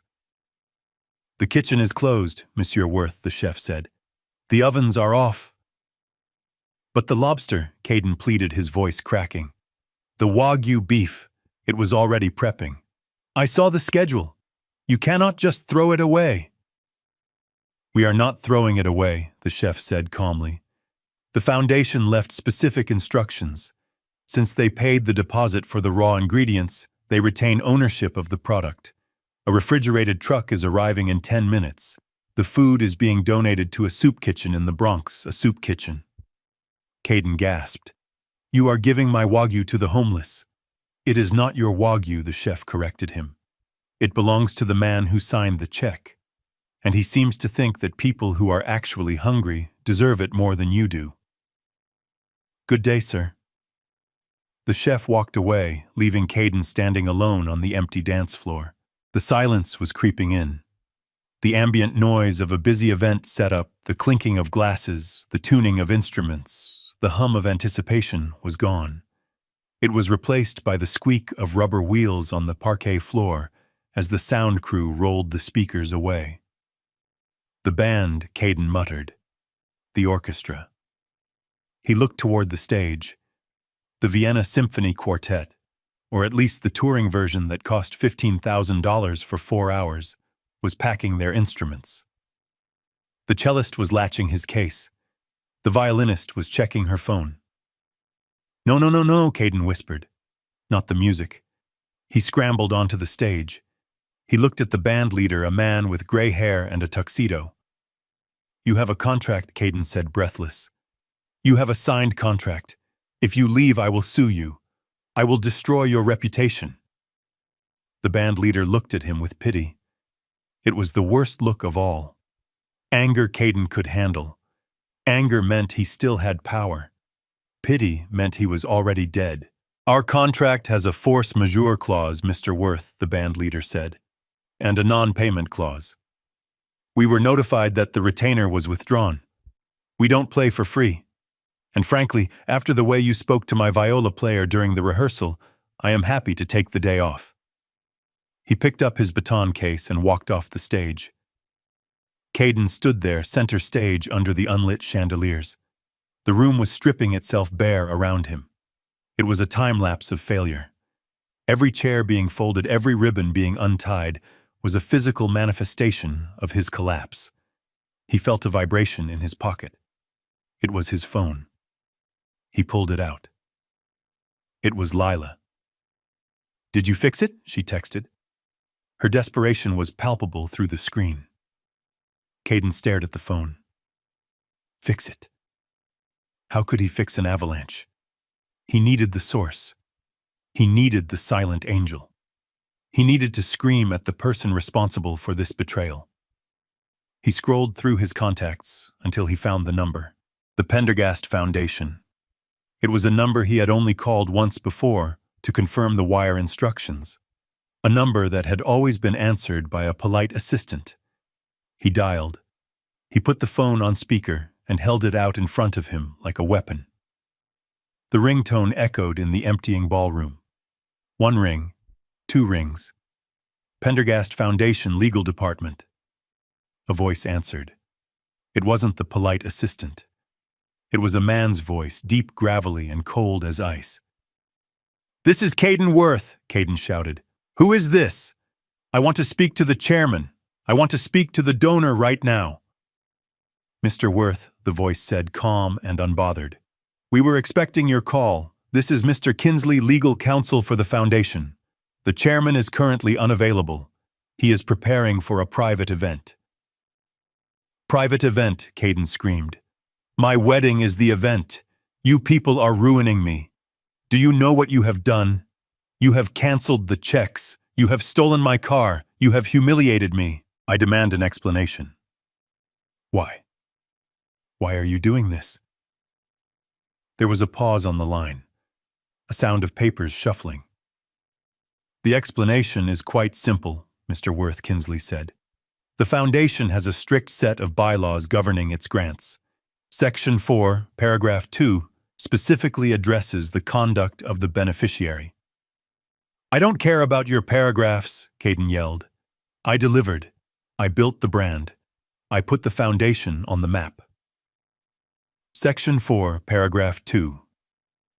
Kinsley continued, his voice cutting through. Caden's rant states that funding may be revoked immediately and without recourse if the beneficiary displays what the board deems as moral turpitude. Moral turpitude. Caden repeated the words, feeling heavy on his tongue. What the hell does that mean? It means you are a bad person, Mr. Worth Kinsley said. It means the chairman has observed your behavior over the last 6 months and found it lacking. He has watched you belittle service staff. He has watched you insult your family. He has watched you treat his contribution not as a gift, but as an entitlement. He watched me. Caden looked around the room, paranoid. Who watched me? I never met him. He is a ghost. He is very real, Kinsley said, and he has decided that his money is better spent elsewhere. The grant is terminated. The funds are repatriated. And Mr. Worth? What Caden whispered. The foundation also holds the master lease on your apartment. As of this morning, you are in violation of the occupancy agreement. I suggest you find somewhere else to sleep tonight. Perhaps a hotel. Though I hear your credit there is not what it used to be. The line went dead. Caden dropped the hand holding the phone. He stood in the middle of the dismantling ballroom, a king without a kingdom. The florists were gone. The musicians were gone. The kitchen staff was gone. The only people left were a few janitors sweeping up the petals that had fallen on the floor. Moral turpitude. The words bounced around his skull. He looked at his reflection in the darkened glass of the French doors leading to the terrace. He looked small. He looked cheap. The silk robe felt like a costume. He didn't know who the chairman was. He didn't know who had watched him. But he knew one thing. He had to find money. He had to find a way to pay the plaza before the guests arrived. He had to keep the illusion alive for just 6 more hours. If he could just get married, if he could just get the senator in the room, he could spin this. He could say it was a banking error. He could fix it later. He needed cash. Fast. He thought of his parents. No, they were broke. He thought of his friends. No, they were all shallow climbers. Like him, none of them had liquidity. Then he thought of the one person he had dismissed, the one person he had banned, the one person who Lila said had savings. Gus, the mechanic. The old man lived like a pauper, but Lila said he had owned that land for 40 years. He had no mortgage. He had a pension. He might have equity. It was a long shot, a desperate shot, but it was the only shot he had. Caden ran his hand through his hair, messing up the perfect style. He grabbed his phone again. He dialed Lila. "Where is your father?" he demanded the moment she answered. He is at home, I think." Lila sniffled. "Why?"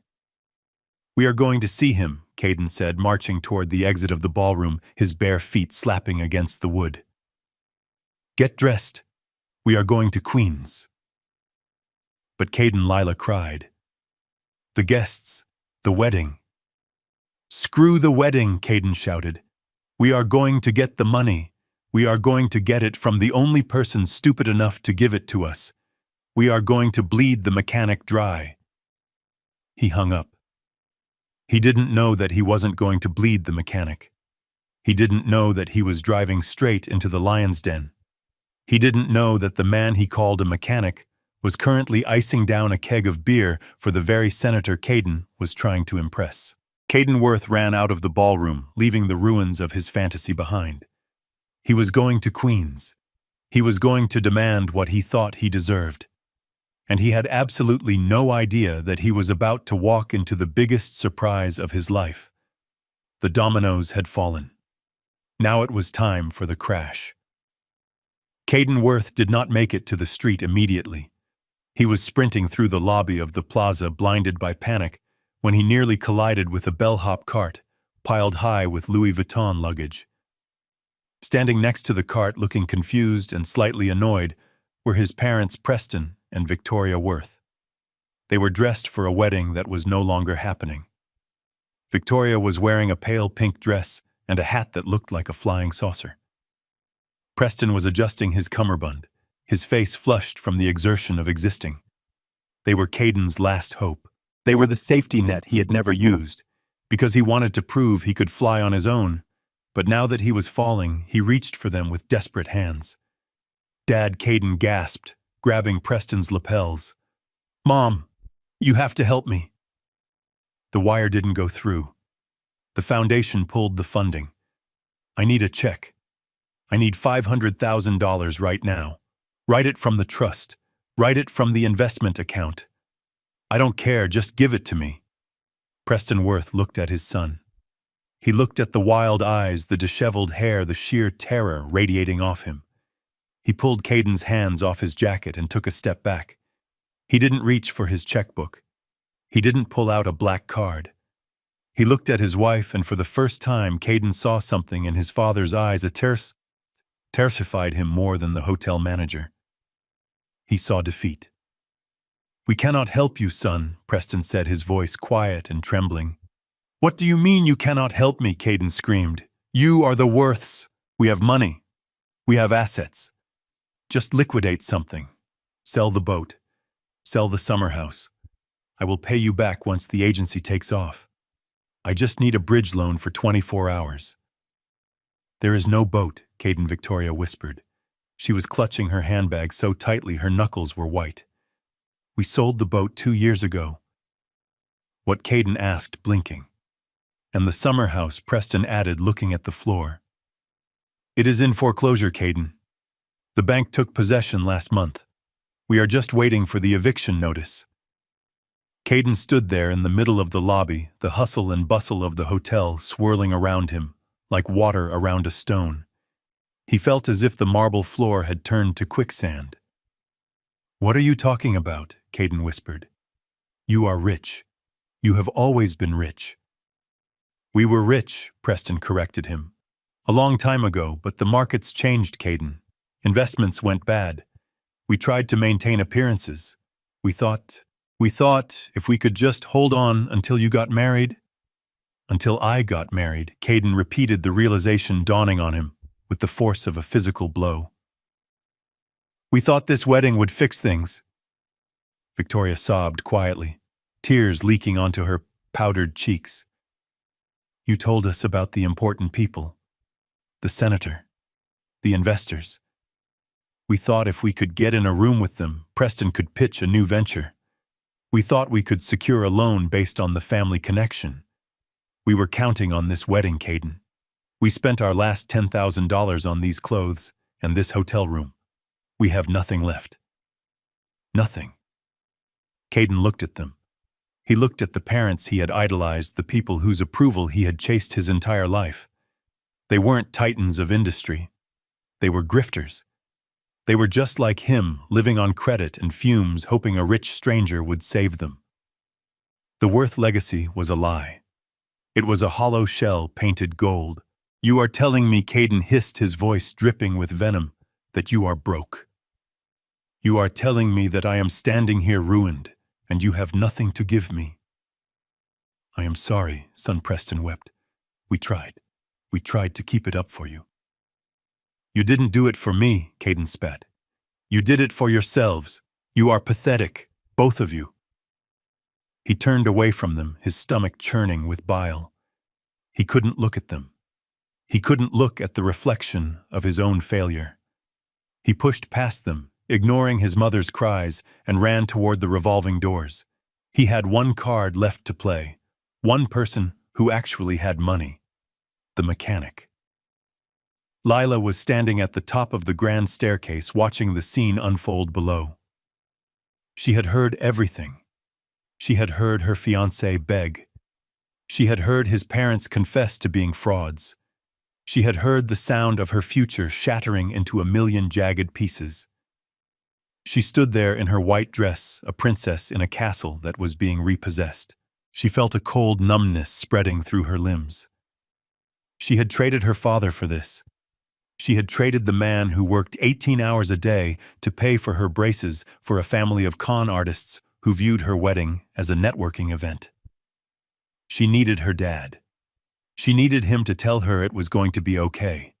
She needed him to fix it the way he used to fix her bike chains and her broken toys. She pulled her phone from her pocket. Her fingers were slippery with sweat. She dialed his number. "Please answer," she whispered. "Please, Daddy, pick up." It rang. 1 ring, 2 rings, 3 rings. Then it clicked. But it wasn't his voice. It was the voicemail. "You have reached Gus Pendergast," the automated voice said. "I am currently unavailable. I have gone fishing. Leave a message." Beep. Lila stared at the phone. Gone fishing. It was a phrase he used when he wanted to be left alone, when he wanted to disconnect from the world. But she knew he wasn't fishing. She knew he was somewhere in the city, probably watching this all happen. "Daddy," she sobbed into the phone. "Daddy, I am so sorry. You were right. They are monsters. They are broke, Daddy. It was all a lie. Please come get me. Please don't leave me here with them. I don't care about the wedding. I just want to come home." She waited for a miracle. She waited for him to pick up mid-message and say, "I am on my way, Peanut." But the line remained dead. He wasn't coming.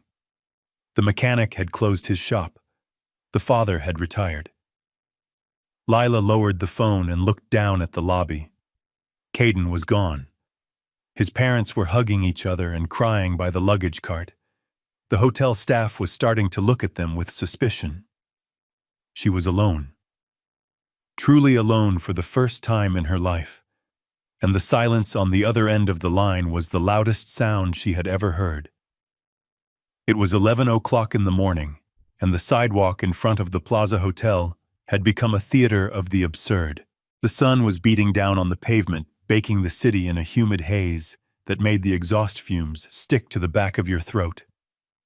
Tourists were swarming around the fountain, taking selfies oblivious to the tragedy unfolding just a few yards away near the luggage carts. Caden Worth was standing there like a captain who refused to leave the burning ship even after it had sunk to the bottom of the ocean. He had not gone to Queens yet. He had realized halfway to the taxi stand that leaving now would mean missing the arrival of the only people who could possibly save him.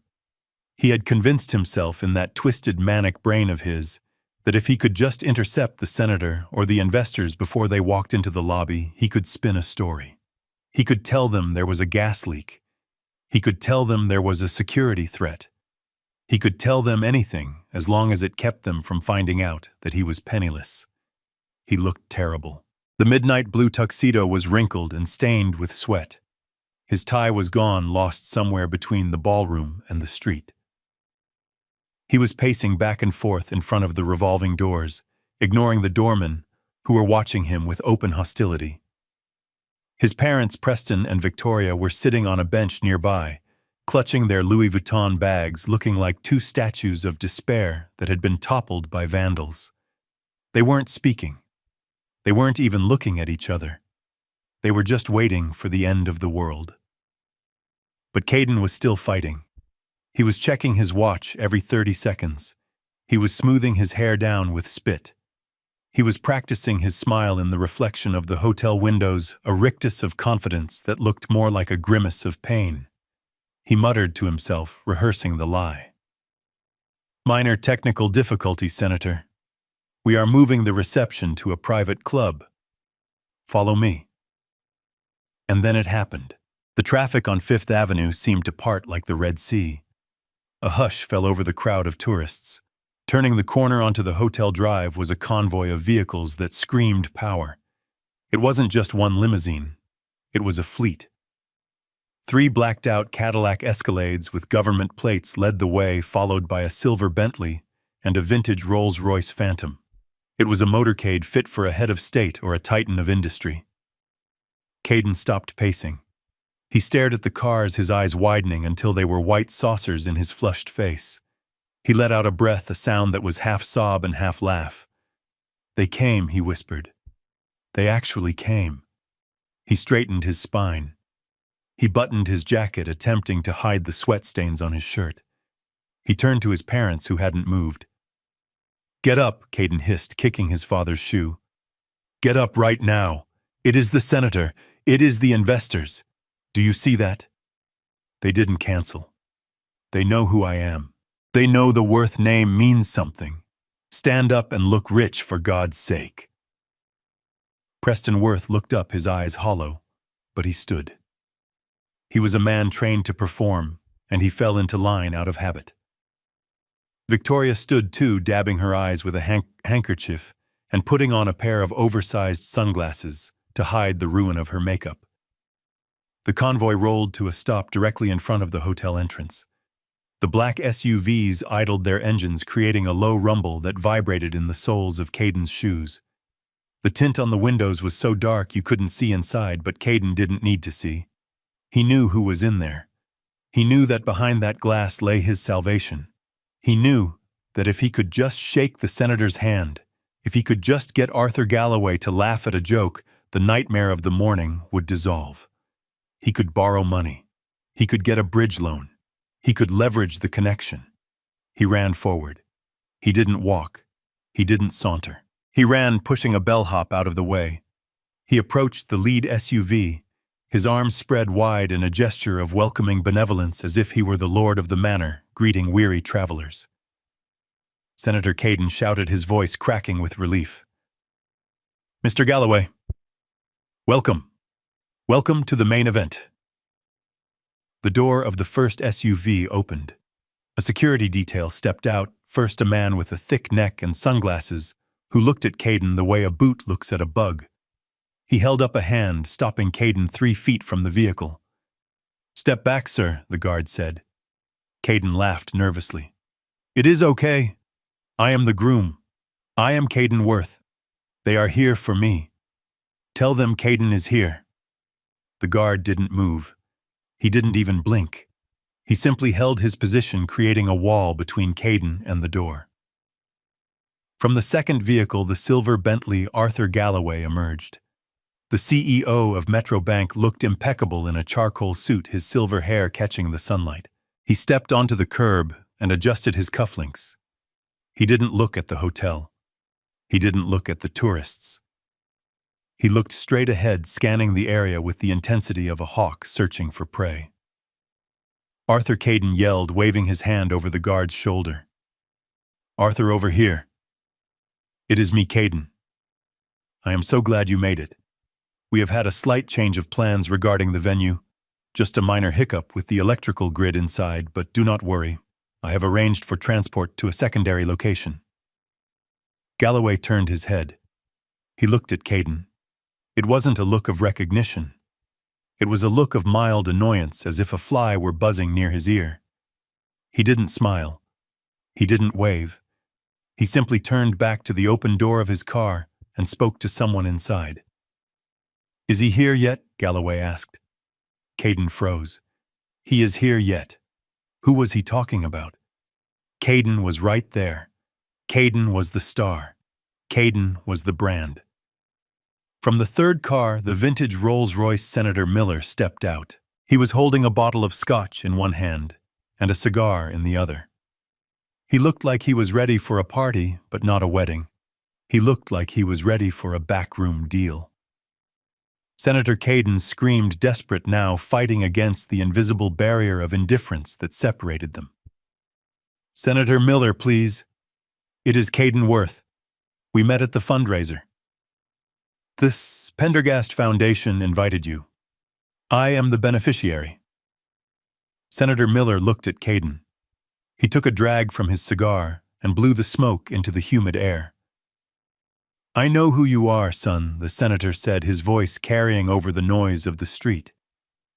"You are the boy who thinks he can spend other people's money without saying thank you." Caden recoiled as if slapped. What?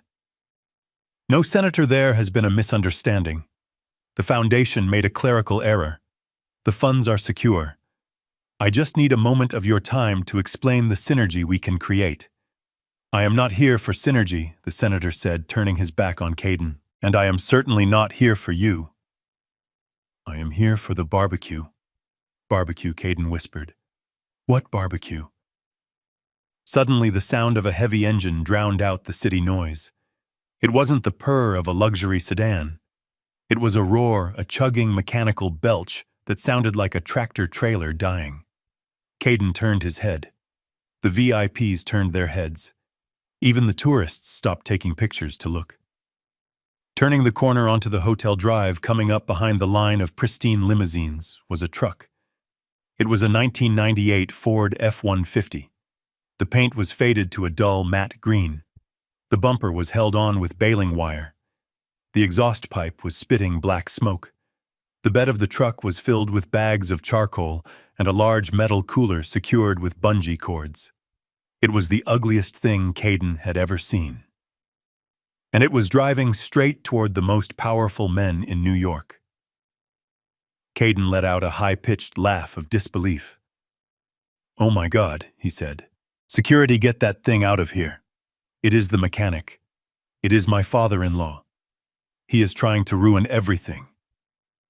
He looked at the security guard, expecting him to draw a weapon, expecting him to intercept the junk heap. But the guard did nothing. The guard stepped back. The truck rolled to a stop right next to the senator's Rolls-Royce. The contrast was violent.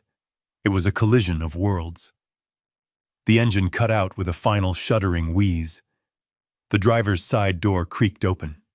Gus Pendergast stepped out. Caden waited for the humiliation. He waited for the senator to laugh. He waited for Galloway to call the police.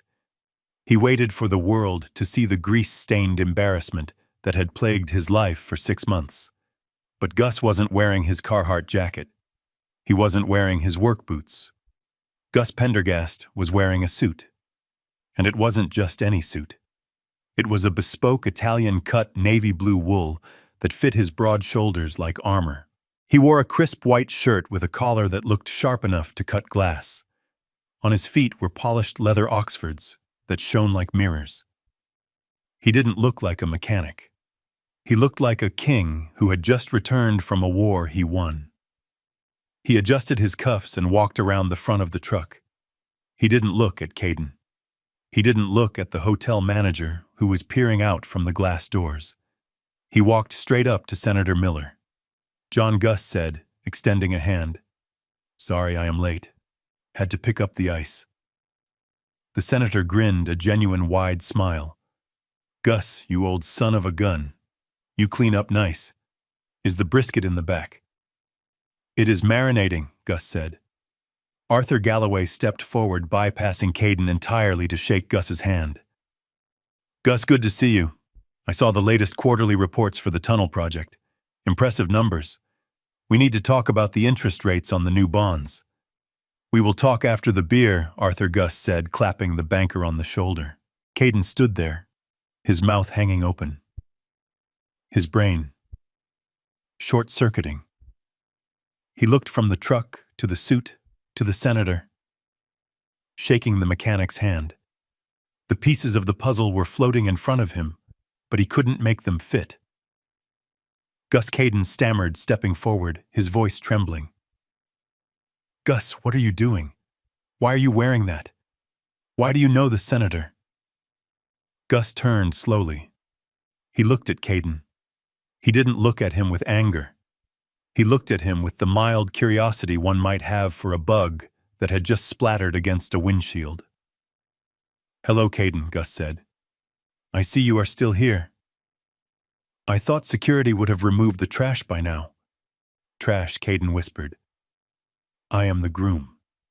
These people are here for me." Gus laughed. It was a dry sound like gravel crunching. "They were never here for you, Caden. They were here for the foundation. And since I am the foundation, they are here for me." The world tilted on its axis. Caden grabbed the side of the truck to steady himself. You, Caden gasped. You are the silent angel. I am the loud mechanic, Gus corrected him. And you are uninvited. Now if you will excuse me, I have a party to host, and unlike yours, mine is paid for. Gus turned back to the senator. Shall we, gentlemen? My garage is this way. He opened the passenger door of his truck. The senator didn't hesitate. The man who flew in private jets climbed into the cab of the rusted Ford, moving a stack of newspapers off the seat. Shotgun, the senator yelled. Gus got back in the driver's seat. He turned the key. The engine roared back to life, drowning out Caden's small, pathetic whimper. The truck pulled away, the limousines falling into formation, behind it like a royal procession following a tank. Caden Worth stood alone on the curb. The exhaust fumes swirled around him. He watched them go. He watched the money, the power, and the future drive away in a truck he had called an eyesore. And for the first time in his life, he realized he wasn't an important person. He was just a bystander at his own funeral. The heavy doors of the Cadillac Escalades thudded open in unison, a sound that echoed like a gavel striking a judge's bench. The air in front of the plaza was thick with humidity and the smell of exhaust, but for a moment everything seemed to freeze. Caden Worth stood there, his arms half raised in a greeting that would never be completed, his smile frozen in a rictus of desperate hope. He looked like a man trying to catch rain in a sieve. He watched as the security detail stepped out, first scanning the perimeter with professional indifference, their eyes sliding over Caden, as if he were part of the architecture, just a crumbling statue on the sidewalk. Arthur Galloway was the first of the titans to step onto the pavement. The CEO of Metrobank adjusted his jacket, the charcoal wool absorbing the harsh sunlight. He didn't look at the hotel. He didn't look at the tourists. He certainly didn't look at the frantic groom who was practically vibrating with need just 3 feet away. Caden lunged forward, his voice cracking as he called out the banker's name again, trying to bridge the gap between his delusion and reality. Arthur Caden gasped, stepping into Galloway's path. Thank God you are here. The hotel management has been incompetent. We have a situation with the wiring, but I have arranged a private car to take us to. Galloway didn't stop. He didn't break stride. He simply shifted his weight, maneuvering around Caden with the effortless grace of a man who has spent 40 years navigating shark-infested boardrooms. He didn't make eye contact. He didn't acknowledge the voice. He treated Caden Worth exactly as one would treat a traffic cone on a busy street, an inanimate obstacle to be bypassed on the way to a destination. The breeze from Galloway's movement ruffled Caden's unbuttoned shirt, a physical manifestation of the snub. Behind Galloway, Senator Miller emerged from the Rolls-Royce. The senator was a large man, with a presence that took up space, a gravitational pull that drew eyes to him. He took a drag from his cigar, the smoke curling around his silver hair. Caden, seeing his second chance evaporating, turned his desperation on the politician. Senator Caden pleaded, reaching out to touch the senator's sleeve. Please, you have to listen. The foundation sent you right. I am the beneficiary. I am the one you came to see. Senator Miller stopped for a fraction of a second. He looked down at the hand hovering near his arm. He looked at the dirt under Caden's fingernails, the sweat on his brow, the panic in his eyes. He didn't speak to Caden. He spoke to the air above Caden's head. Move, the senator said. It wasn't a shout. It was a command, low and rumbling like thunder. Caden flinched, stepping back as if he had been burned. The senator walked past him, trailing the scent of expensive tobacco and old leather. He joined Galloway, and together the two most powerful men in New York City walked away from the golden doors of the plaza. They walked away from the luxury cars. They walked toward the rusted green truck that was leaking oil onto the pristine driveway. I stood there leaning against the fender of my Ford. I had crossed my arms over my chest, the fabric of my Italian suit stretching comfortably across my shoulders. I watched them come. I saw the way they walked toward me, not with the hesitation of men approaching a stranger, but with the familiarity of soldiers approaching their general. Arthur Galloway reached me first. He stopped and looked me up and down, his eyes crinkling at the corners. He looked at the bespoke suit, the way the trousers broke perfectly over my polished Oxfords, the silk tie that I had knotted with precision in the mirror of my office only an hour ago. Then he looked at the truck. He looked at the dent in the door and the bungee cords holding the cooler in the back. He laughed, a genuine sound of delight. Gus Galloway said, extending his hand, "You are a study in contrasts, my friend. I don't think I have ever seen you in a suit that wasn't covered in drywall dust. It suits you." "It is a wedding day, Arthur," I said, shaking his hand firmly. "A father has to look the part even if he isn't invited." Senator Miller stepped up next, clapping a heavy hand on my shoulder. His grip was strong, the handshake of a man who chopped his own wood on the weekends. "Mr. Pendergast," the senator said, his voice booming, "I have to thank you. Truly. When I got your call last night, I was halfway through a bottle of aspirin, trying to mentally prepare myself for 5 hours of small talk with that peacock you call a son-in-law. Canceling this gaudy affair was the greatest act of public service since I voted for the infrastructure bill." I smiled. "I am glad I could be of service, John. I figured you would prefer a cold beer and a quiet afternoon to a 7-course meal you can't pronounce." "You figured right," the senator said, taking another drag of his cigar. "And besides, we have business to discuss. Serious business. The committee just moved the vote on the Hudson expansion. $2 billion in bridge and tunnel contracts, Gus. And I want Pendergast Infrastructure to lead the bid. I don't trust anyone else with the bedrock of this city. We can go over the zoning maps in your garage. $2 billion. The words hung in the humid air, heavy and absolute. 10 yards away, Caden Worth stood frozen. He had heard. He had to have heard. The wind carried the senator's voice straight to him. $2 billion. 4,000 times the cost of the wedding he couldn't pay for. Caden's face was a mask of slack-jawed horror. His brain was trying to process the impossible geometry of the situation. The mechanic. The old man who fixed trucks. The man he had banished to table 19. This man was discussing billion-dollar government contracts with a United States senator while leaning against a heap of scrap metal. Caden took a stumbling step forward.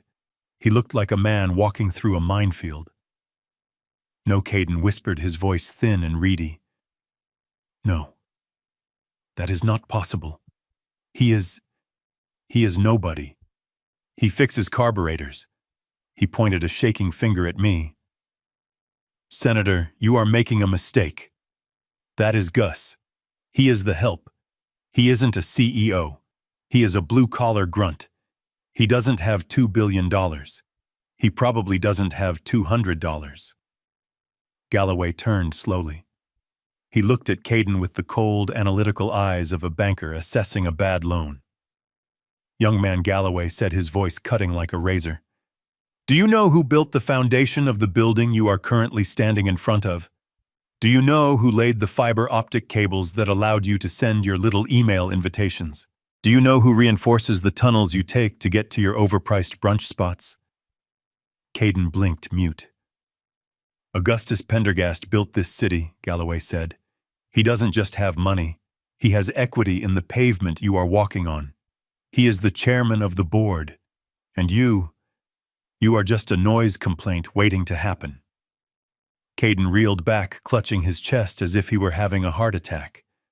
The reality was too big. It was too heavy. It crushed his small, fragile ego into dust. I looked past Caden toward the hotel entrance. Lila was standing at the top of the stairs. She had come down from the suite drawn by the commotion. She was still wearing her white dress, but it looked gray in the harsh light of day. She was clutching her phone in one hand and the railing in the other. She was looking at me. Our eyes met. For 28 years, she had looked at me with love, then with pity, then with shame. She had looked at my hands and seen dirt. She had looked at my clothes and seen failure. But now for the first time she saw me. She saw the suit. She saw the senator deferring to me. She saw the banker respecting me. And she saw the truck. She realized in that moment that the truck wasn't a sign of poverty. It was a choice. It was a symbol of a man who didn't need to prove anything to anyone. A man who was so comfortable in his power that he could drive a wreck to a palace and still be the king. I saw the realization wash over her face. I saw her knees buckle slightly. She looked at Caden, the man she had chosen, the man she had defended, the man she had allowed to humiliate me. She saw him for what he was, a small, frightened boy in a rented suit screaming at the sky. And then she looked back at me. Her mouth formed the word, Dad. It was a silent plea. A beg. She wanted me to fix it. She wanted me to wave my hand and make the nightmare stop. She wanted to come down those stairs and get in the truck and go home to the safety of the cabin. But I didn't wave. I didn't smile. I looked at her with the same calm detachment I used when I inspected a cracked foundation. I had loved her enough to let her go, and now I loved her enough to let her fall. She needed to hit the bottom. She needed to feel the impact. Only then could she rebuild. I turned my back on her. I turned back to the men who respected me. John Arthur, I said, gesturing to the open cab of the truck. The cooler is in the back. The brisket is on the smoker. Let's get out of here. The air quality in this part of town is getting a little toxic. Senator Miller laughed and climbed into the passenger seat, shouting shotgun like a teenager. Galloway climbed into the back, squeezing in next to the cooler. I walked around to the driver's side. Before I got in, Caden lunged. He ran toward me, grabbing the door handle, his eyes wild. "Gus, wait!" Caden screamed. "Wait, we can talk. I can explain." The silent angel thing. It was just a marketing strategy. I was protecting your privacy. I did it for you, Gus. We are partners, right? We are family. $2 billion, Gus. Think of what my agency could do with that account. I can rebrand you. I can make you famous. I looked at his hand on my door. I looked at his desperate, sweating face. "Remove your hand, Caden," I said softly, "or I will remove it for you." He let go instantly, backing away, his hands in the air. "You are fired, Caden," I said. Fired, Caden blinked. "I don't work for you. I have my own agency." "I bought your agency this morning," I said. "It was a subsidiary of a holding company I acquired last week. I just didn't get around to looking at the personnel files until an hour ago. Your agency is being dissolved. Your non-compete clause is effective immediately. You are unemployed, Caden, and you owe the plaza $50,000 in cancellation fees."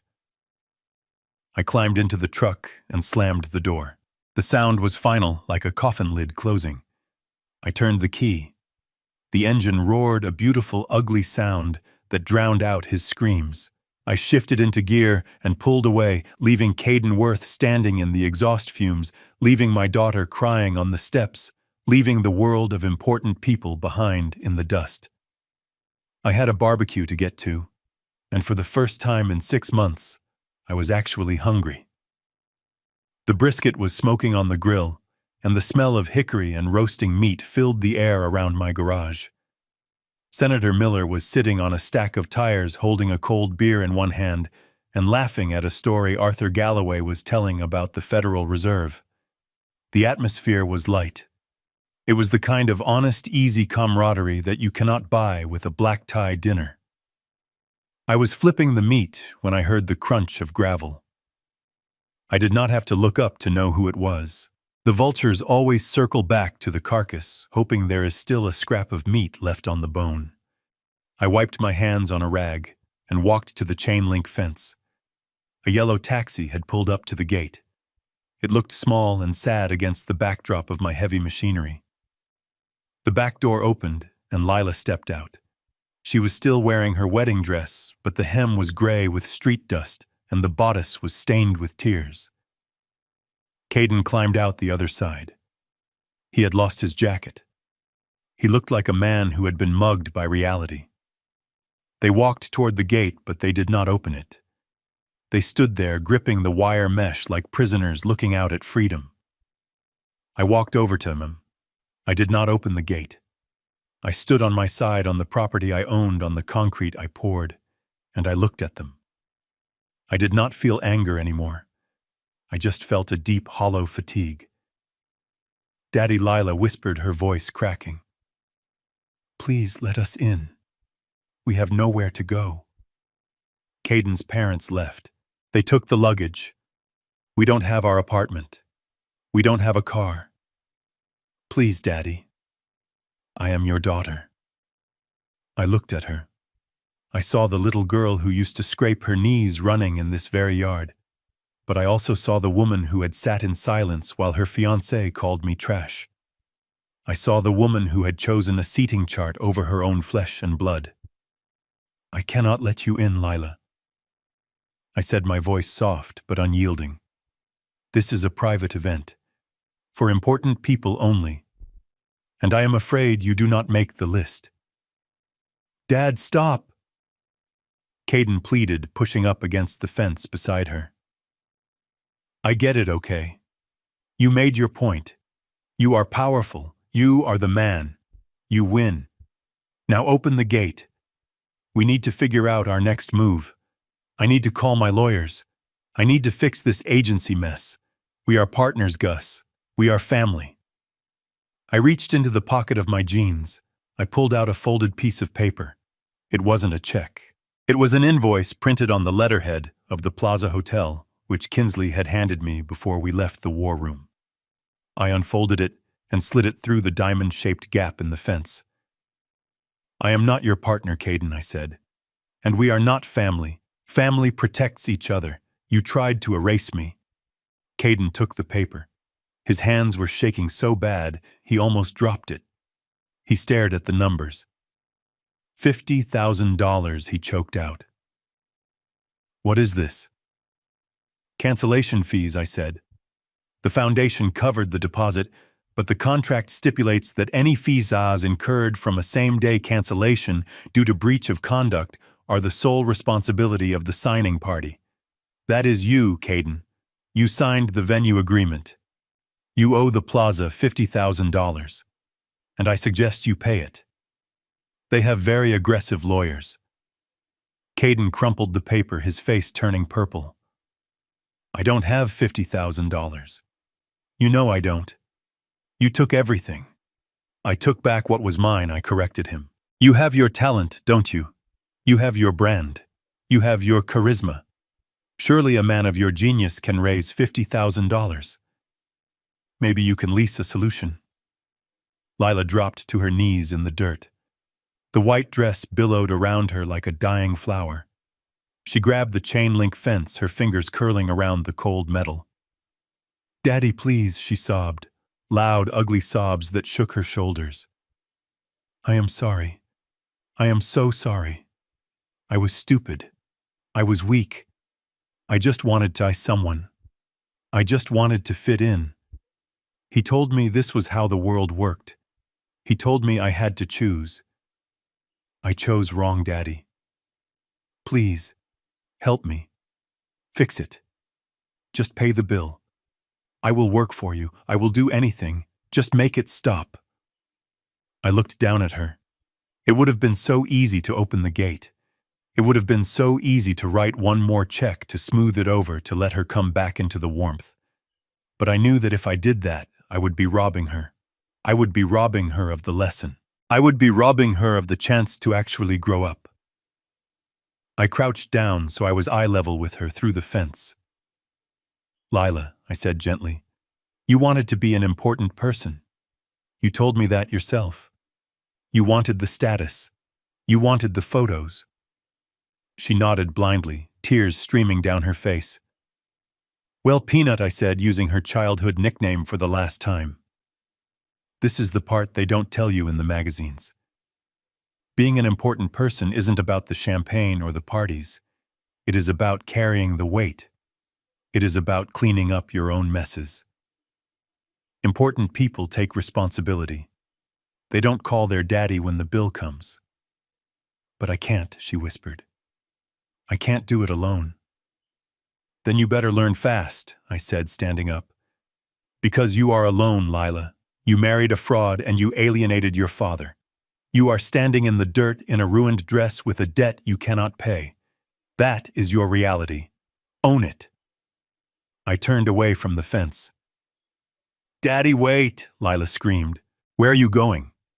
I am going back to my guests, I said over my shoulder. The senator likes his brisket rare.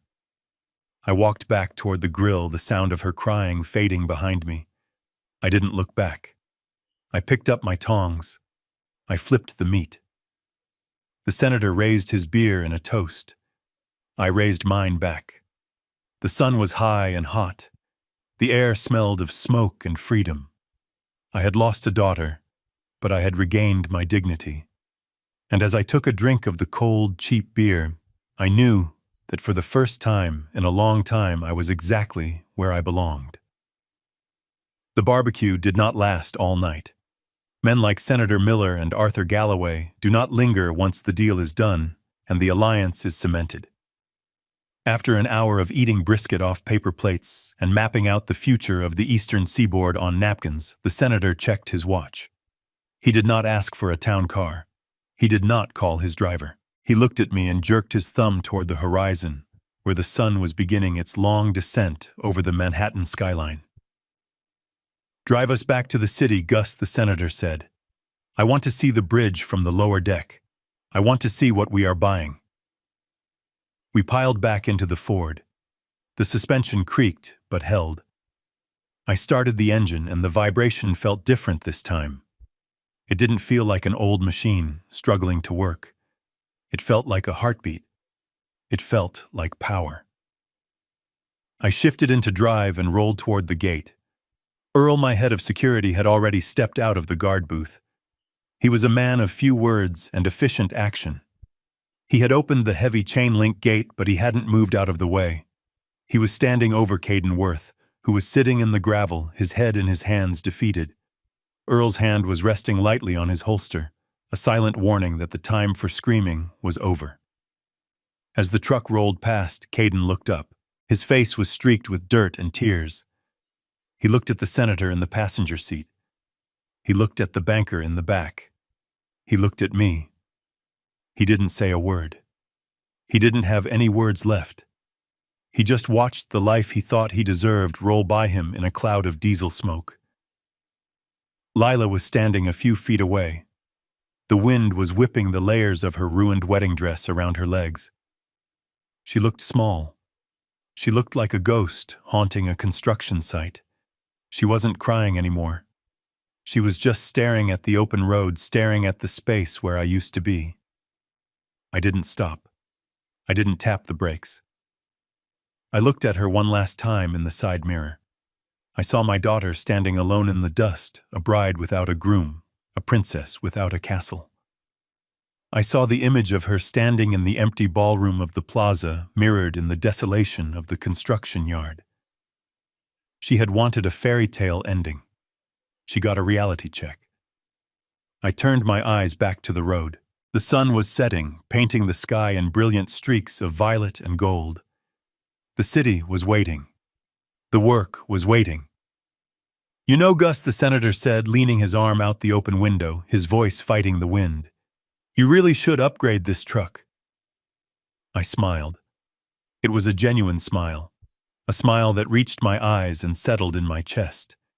It was the smile of a man who had cut the anchor and was finally drifting into the current. I think I will keep it, John, I said, gripping the wheel. It reminds me of where I came from. And it reminds me that you can't judge an engine by the rust on the hood. We hit the highway, driving straight into the light. The beer was cold. The deal was done. And I was finally free. I learned a long time ago that you can lease a Bentley, but you cannot finance character. Caden and my daughter spent their lives chasing the appearance of wealth, forgetting that true power is often quiet. It builds foundations while others just decorate the penthouse. They wanted to be important people, But they failed to understand that importance isn't determined by a guest list or a zip code. It is defined by how you treat the man holding the shovel. Today, I lost a daughter, and that silence in my heart is heavy. But I regained my self-respect. And sometimes, walking away is the only way to teach a child how to finally stand on their own 2 feet. If you believe respect is earned and not bought, hit that like button and subscribe for more stories from the garage. And tell me in the comments, would you have opened the gate for them